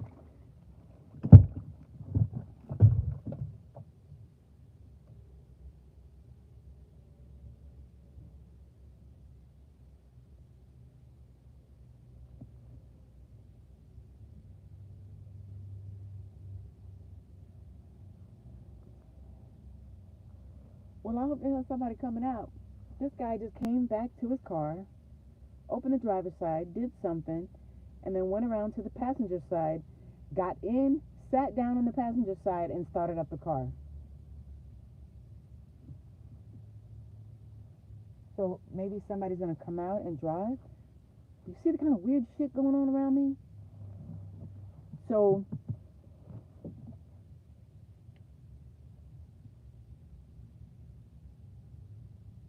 I knew I had to do this shadow work, is what it's called. And I prepared to do that. And I knew that Christmas Eve, this is when I want to focus my energy on that, receiving that crystal oil and the true meaning of Christ, climbing up the stairs. So, very sacred day, especially for an angel like me. So this is why I have to be alone on Christmas. Like, I have to. I don't give a fuck. And so, on Christmas Eve, I was busy, very, very, very busy helping people, running back and forth. And I went home.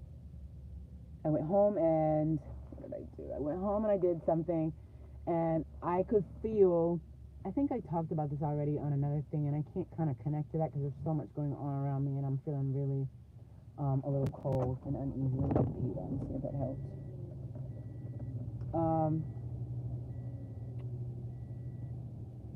I felt the energy of my neighbors.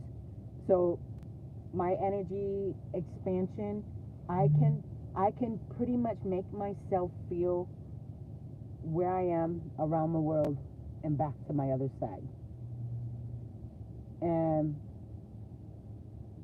I can feel anything. So I felt everything going on at my neighbor's house, and I realized I was in trouble. That this was pretty serious. And I was like, oh, they're finally doing real spell work over there. I was kind of giving them their props. Like, oh, I can actually feel this one. They're doing okay over there. And I was laughing, but then I got like really bad anxiety, and I can hear that fucking siren thing. And I totally left the part out about this. So let me stop and go back because that's important. I have to go back. When they put this crown thing on me, I told you I was driving, and the side effect of that, I did get a new gift, but the new gift was materialized by this demon. So what would happen is I would talk to people, and I started to say that earlier, but it would sound like I was speaking into a microphone. They would ask me questions. They would ask me a direct line of questions. There'd be no conversation. It would just be questions. And then I would answer them, and I was not telling the truth about any of those questions. I didn't answer them truthfully at all. And when they would speak, it was like they were empty. And then when I would speak to them, my voice echoed out of their bodies. They were fucking soulless.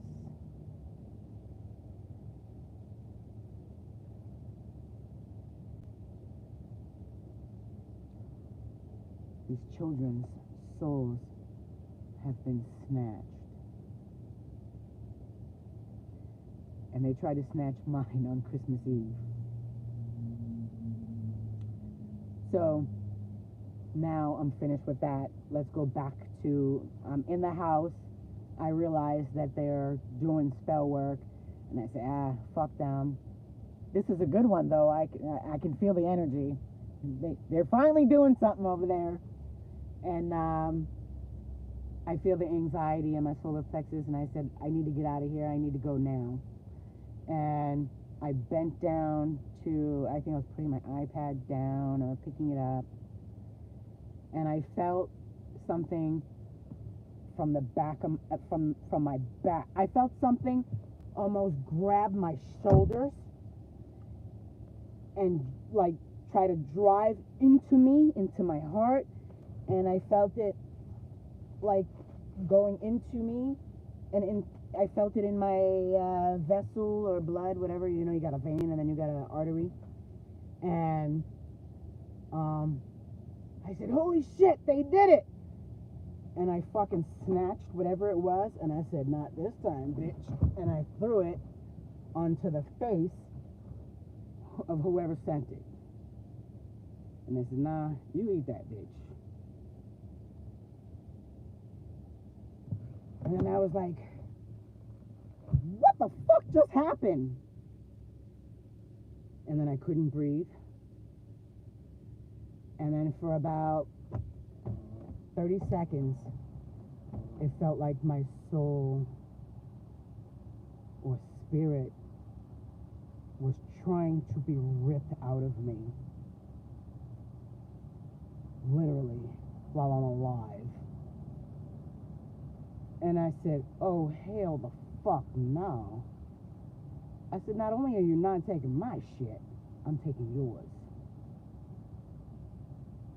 And so I just called my people, and I told on these people, look what they doing. I think they just tried to kill me. I said, I want their crowns, and I want their babies, and I want it within 24 hours. And I said, and I want an apology, and I want an absolute admission of guilt within 48, or I'm going live. I know I'm getting my babies, and I know I'm getting your crowns, but because you're a bunch of narcissist demons, I didn't get my apology. And I don't hear you speaking the truth, telling on yourself. So I'm doing that for you. Your reign ends with me. The Pope, everybody, I want you to take a look at the Pope. I'm snatching that soul too. The Pope is going to the abyss with that demon. The Pope is the one who basically created that demon. Not the Pope, but the Vatican. So, as I've sent that demon to the abyss, we immediately began to feel a shift in energy. But, if you have not cleaned out your closets, I do believe there are remnants of those minions. They have rights to you. I believe they can keep you. And you cannot be delivered. You won't be delivered. You'll have to do that work. But the big guy is gone. I took care of that motherfucker.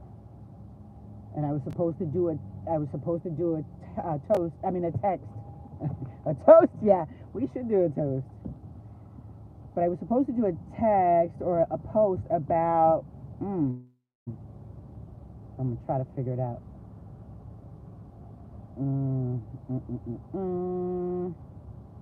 So maybe,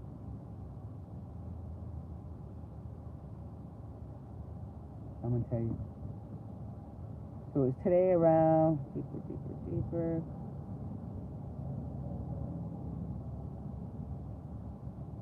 So it was about 11:20 this morning. Basically, I put the nail in the coffin. I did the final ritual to send him to the abyss. So I guess I saved the world. But I hope I can save my daughter. And yeah, I haven't gotten any official news from the police or anything yet.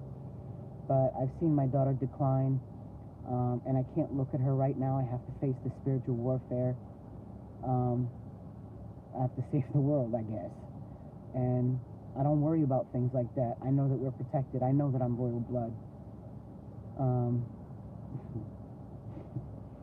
I tried to tell you. So I know that everybody wants me back now. And everybody's sorry. Fuck you. Fuck you. I tried to tell you. Now you'll see for yourself. So,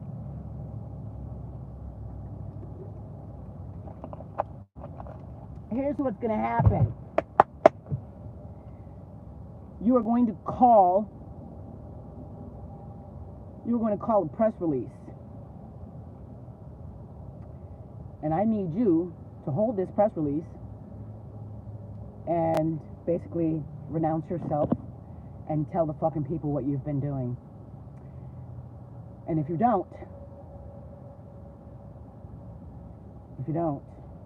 you will regret it. And I think you know now not to play with me. So call the news station, all of you, every last one of you who are involved. Call the news station, get together, and tell on yourself.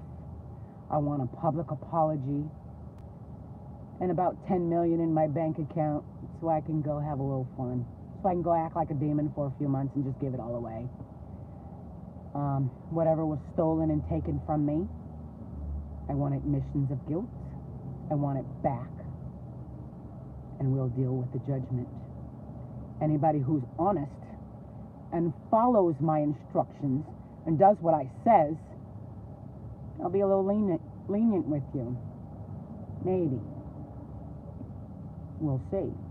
Depends on how quickly you move. Those of you who don't, probably won't wake up tomorrow. Maybe I'll give you a couple days. You probably won't wake up. If you can go to sleep, because I'm sure you're afraid to go to sleep now. So, chop chop, motherfucker. Chop chop. And warnings.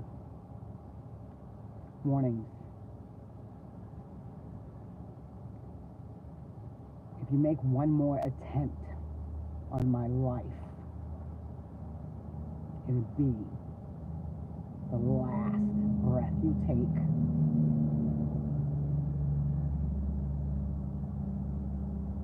I'm already immortal. I'm just a body with a mission and a purpose.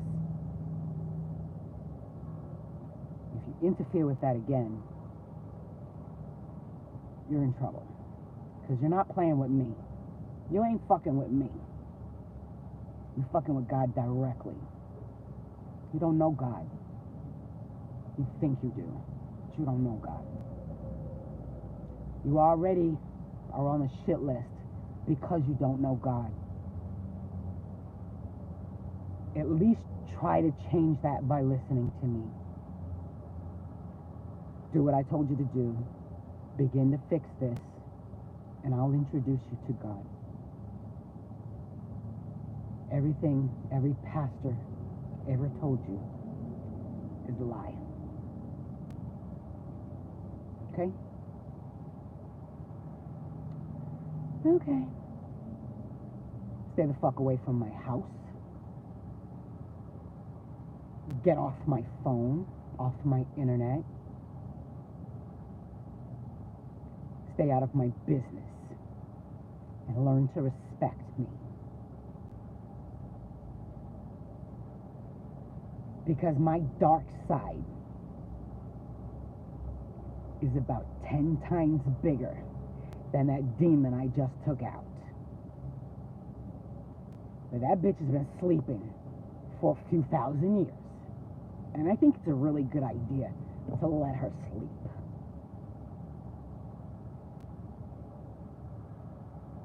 You're not powerful enough to wake her, but to disturb her sleep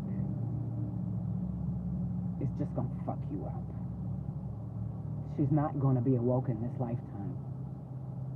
She's not coming out. I can control that. I'm strong enough. The contracts and the assignments that I had, I've completed. I've lived my life diligently focused on my spiritual work, nothing else. I don't give a fuck about paying bills. I don't give a fuck about relationships. I barely cared about my children. I love my children. I was a fierce protector. But the minute they were at a legal age, I got rid of them. You gotta go. I got something to do. And they don't understand that. But I think now they will. So, they are the most important thing to me. But not as important as saving this world. So there's nothing There's nothing no demon can take from me that could hurt me. I've already sacrificed it all. And the little loophole that gave this demon portal access to me has been closed. To prove it, I'll tell you now. I grew up in a very incestuous environment, and that is something I refuse to share because I didn't participate in it, but I was shamed by the victimization of it. And I was forever made to feel like I don't know nothing because they wanted me to be quiet about that. But I lived as a child growing up with my big brother forcing me to do sexual acts on him, and my sister 1 year younger than me, chronic molester, or I don't know, compulsive molester. Like, she was obsessed with molesting her half-brother, my half-brother, the younger brother. I mean, obsessed with touching him. And she became obsessed with touching my half-sister and my other half-brother from my dad's side. And so she was molesting everybody under us, and my brother over us was forcing me to do favors for him. And so my worth was built on sucking dick when I was young. I thought, I'm going to get the best husband in the world because I'm the best dick sucker in the world. But that's what I was told. That's the abuse that I had received. I was not worthy unless I did this. And so when I healed that, I haven't put one of those things in my mouth, and I never will, not unless you're my husband. And I did that for one man who I thought was my husband. I gave him that, and this motherfucker took a picture of me doing it.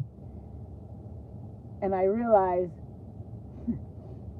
it was the demon saying, cheese, say cheese, bitch, I got you now. That demon was back. And ever since then, everything has duplicated or been duplicated by this demon. And so I know how to play the game now.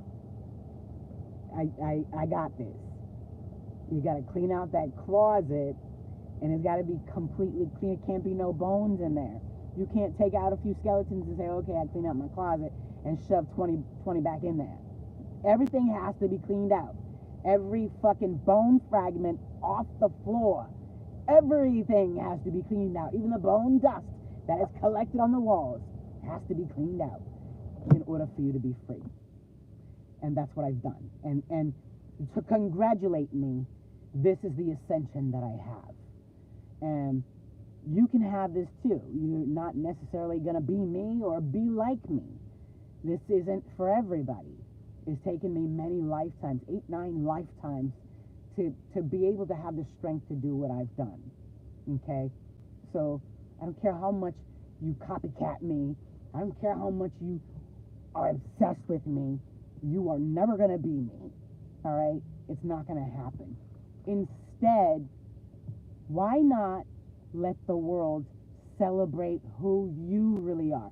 Why not let us help you figure out who you really are? Because maybe you do have a mission big like this. Maybe you are big just like this. Maybe this isn't it for me. Maybe there's a bigger demon coming and I might need help with in the future. I don't know. But you're going to miss your calling trying to take mine. And not only are you going to miss your calling, you're going to lose your life. And I have asked in spiritual court for you to pay me in blood for 100 lifetimes for what you've done. I mentored a young man, I forget his name, I think his name was Leo.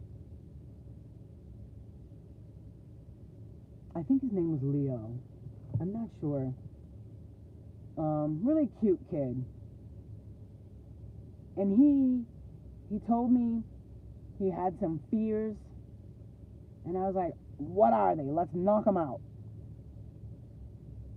And he said, well, I'm afraid of heights. I said, great, let's go to the arch. I took him to the arch, and I made him look out the observing window and break his fear of heights. We had a wonderful time. I took him to the museum. We took pictures. And then I said, what else are you afraid of? And he said, I'm afraid of water. And I said, good. Let's go somewhere.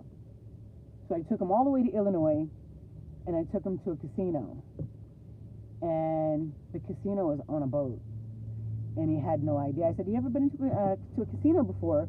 And he says, no. I said, well, cool. And so I had another conversation, and then I said, by the way, have you ever been on a boat before? He said, no. I said, oh, okay, cool.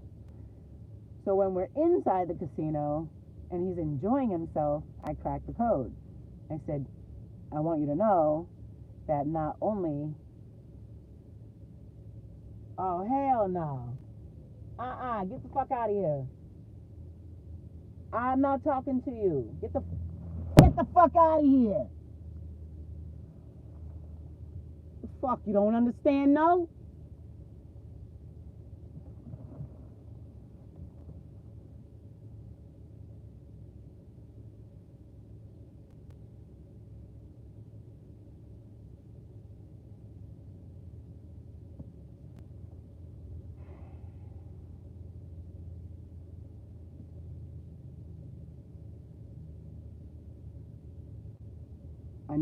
I know I'm in my power because demons are absolutely obsessing over me now. Absolutely. So I know I've taken my power back. I know. When I get along with demons and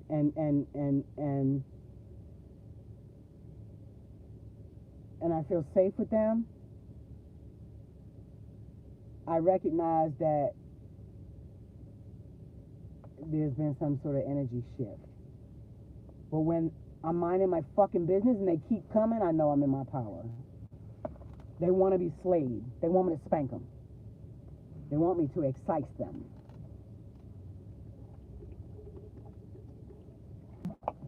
And I will. Anyway, where was I?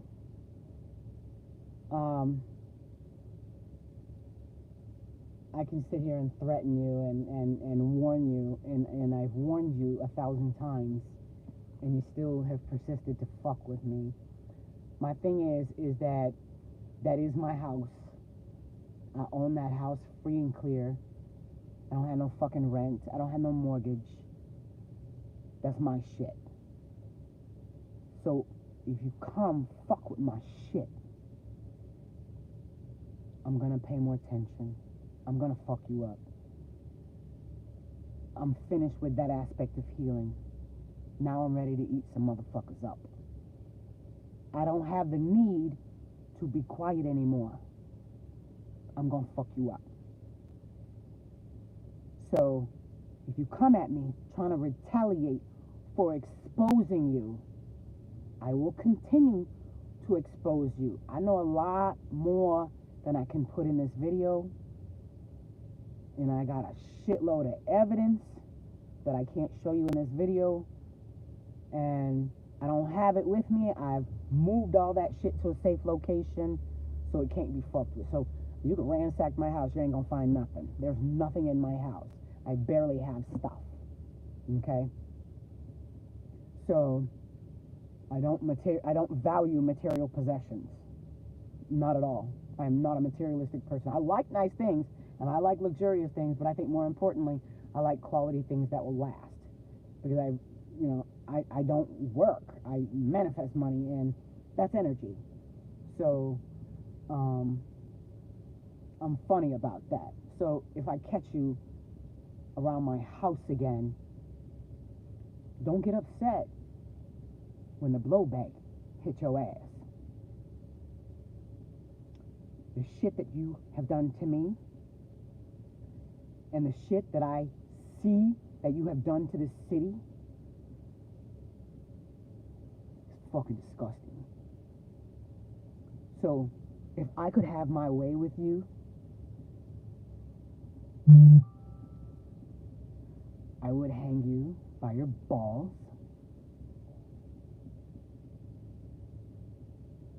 and I would poke holes in every inch of your fucking body and let you bleed out.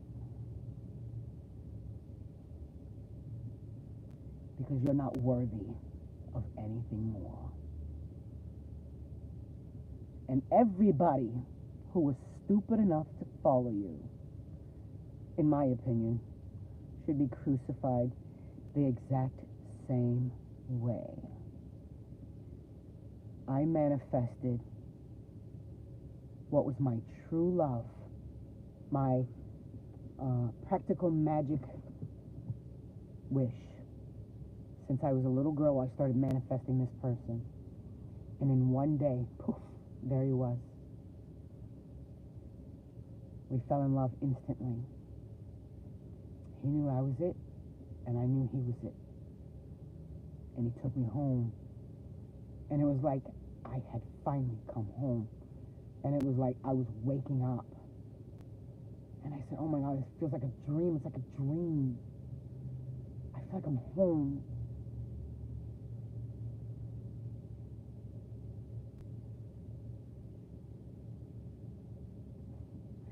Then I think it was like 2 days later, he pulls away.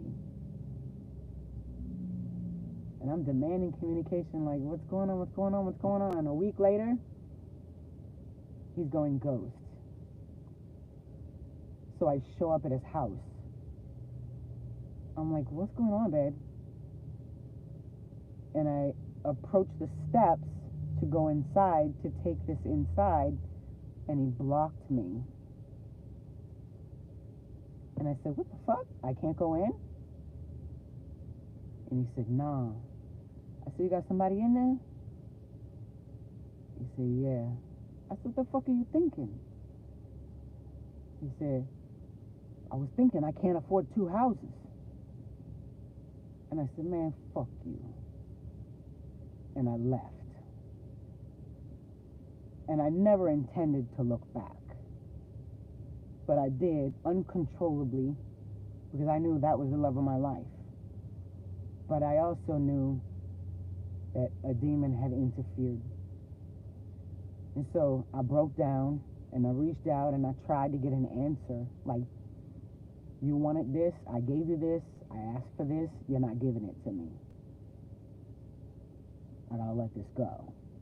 And he said something to the effect of, yeah, I heard about you, and I'm sure you heard about me.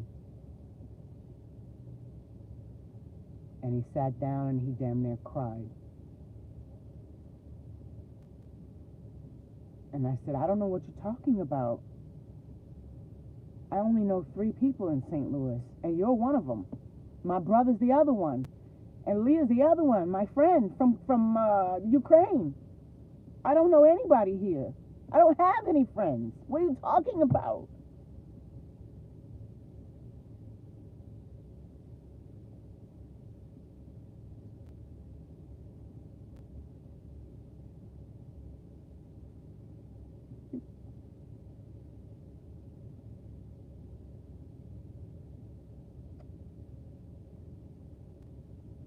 So I had to let him go too. Another sacrifice. So, you hurt me.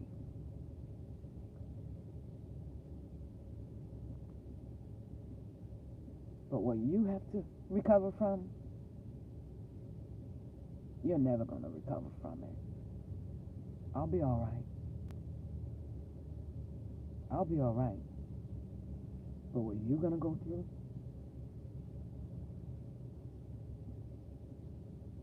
you try to take my life,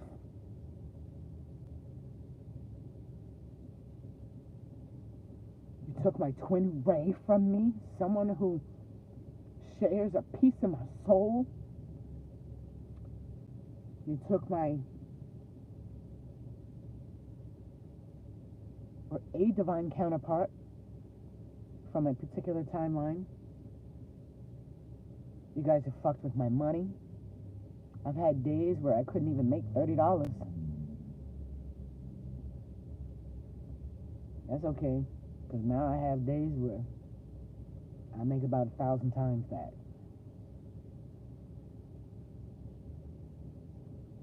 I had so much loss, so much darkness, so much pain, so much confusion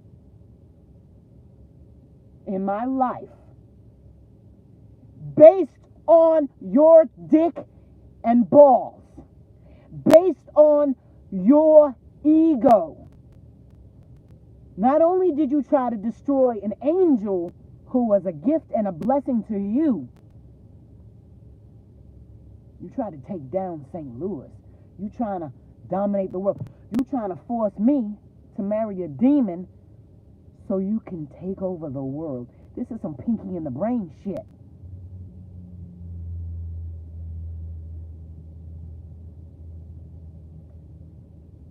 So I'm probably the dark side's most hated right now, which maybe that's why you hate me so bad from another lifetime. Just so much jealousy from another lifetime. Maybe now I know why I'm so fucking special. Maybe now I know what the fuck I was supposed to be doing. Maybe now I know why I'm here. Maybe now you know.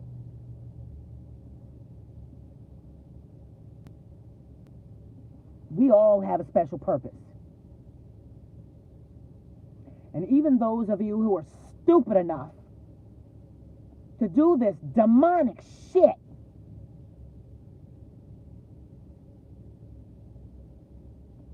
even you had a purpose in doing it. And it doesn't have to be the end of things for you. You got to turn your life around. You got to clean out that closet. You need to heal that shit. No, I'm not healing it for you. And if you're gonna, I don't even want your money. I don't want anything from you. I'm not helping you. I won't help you. No, that chance is gone. And it's not ego. It's not pride. It's not selfishness of my skills and my power. You're simply not worthy. I tried to help you. I tried to love you. And I don't even know you. And you tried to kill me to thank me. Because you're jealous of who I am. How crazy are you? My family has diligently worked so hard to make me look crazy. And here I am, saving the fucking world. Are you fucking kidding me? They conjured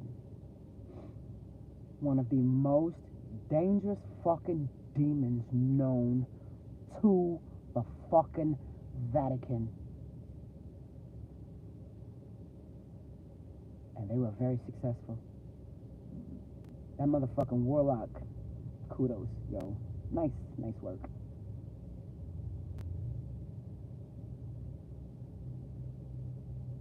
But still not enough. I sent him to the abyss. I slayed that demon too.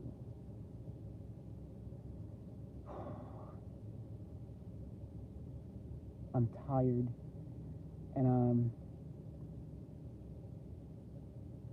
my diet is changing. I want food that's not available here, and it's irritating me.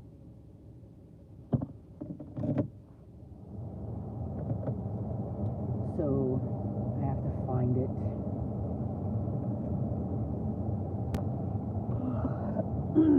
Anyway, Kevy Kev, I catch you at my house, you'll have a heart attack before you leave the fucking block.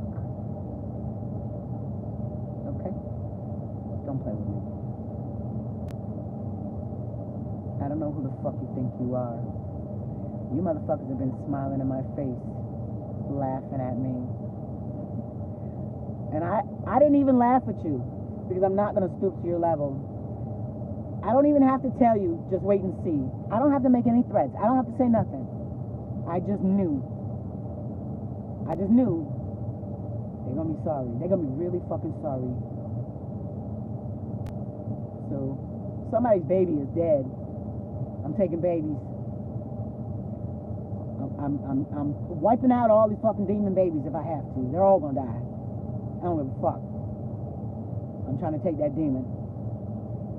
And everybody who doesn't have the capacity to purge that demon has to be removed to eliminate this demon. So, if you were involved in this shit, if you were involved in trying to kill an angel, if you were involved in laughing or enjoying or putting together the fucking metal pieces or dropping that shit in my house or the piss bottles or the water bottles, I'm taking your babies, your crowns, and your inheritances. My request is for the next 100 lifetimes that you may or may not have. And if you don't have them, I'm collecting on your lineage. Moving forward. Everybody in your family will be born with deficiencies. They will be born broken. Because you cursed yourself. Because you're jealous. And all you had to do was sit the fuck down, shut up, and take notes.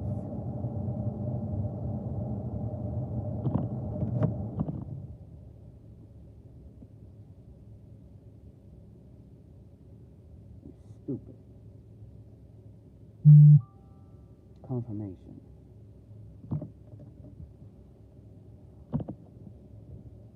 I don't like you. And that's okay. And you might not like me. And that's okay. But you're gonna respect me, motherfucker. Confirmation. Because if not, I'm taking souls. I'll kill you. Without lifting a finger or pulling a trigger. I'm not gonna shoot this gun. Unless I have to. But I don't plan on ever shooting it. I got too much power. I don't need it.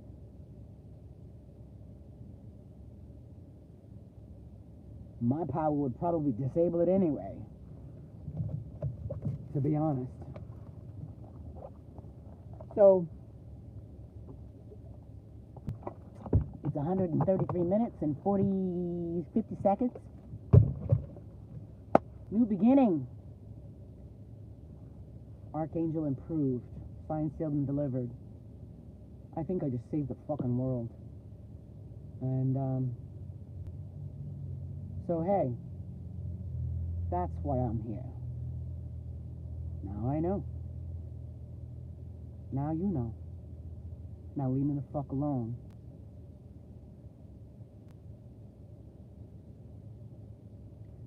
And don't you dare. Don't you dare. Don't you dare. Don't you dare send me charmed gifts. The only thing I'll accept is a transfer of $10 million. I'm not accepting anything less. You've tortured me for 5 years, and you just tried to kill me. And I know that you tried to kill my daughter.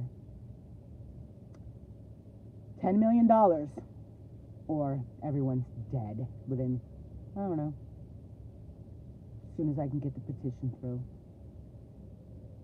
And I've been told I can have anything I want. So I'm going to be a greedy bitch. Yep. 10, go get it. Bring me my money.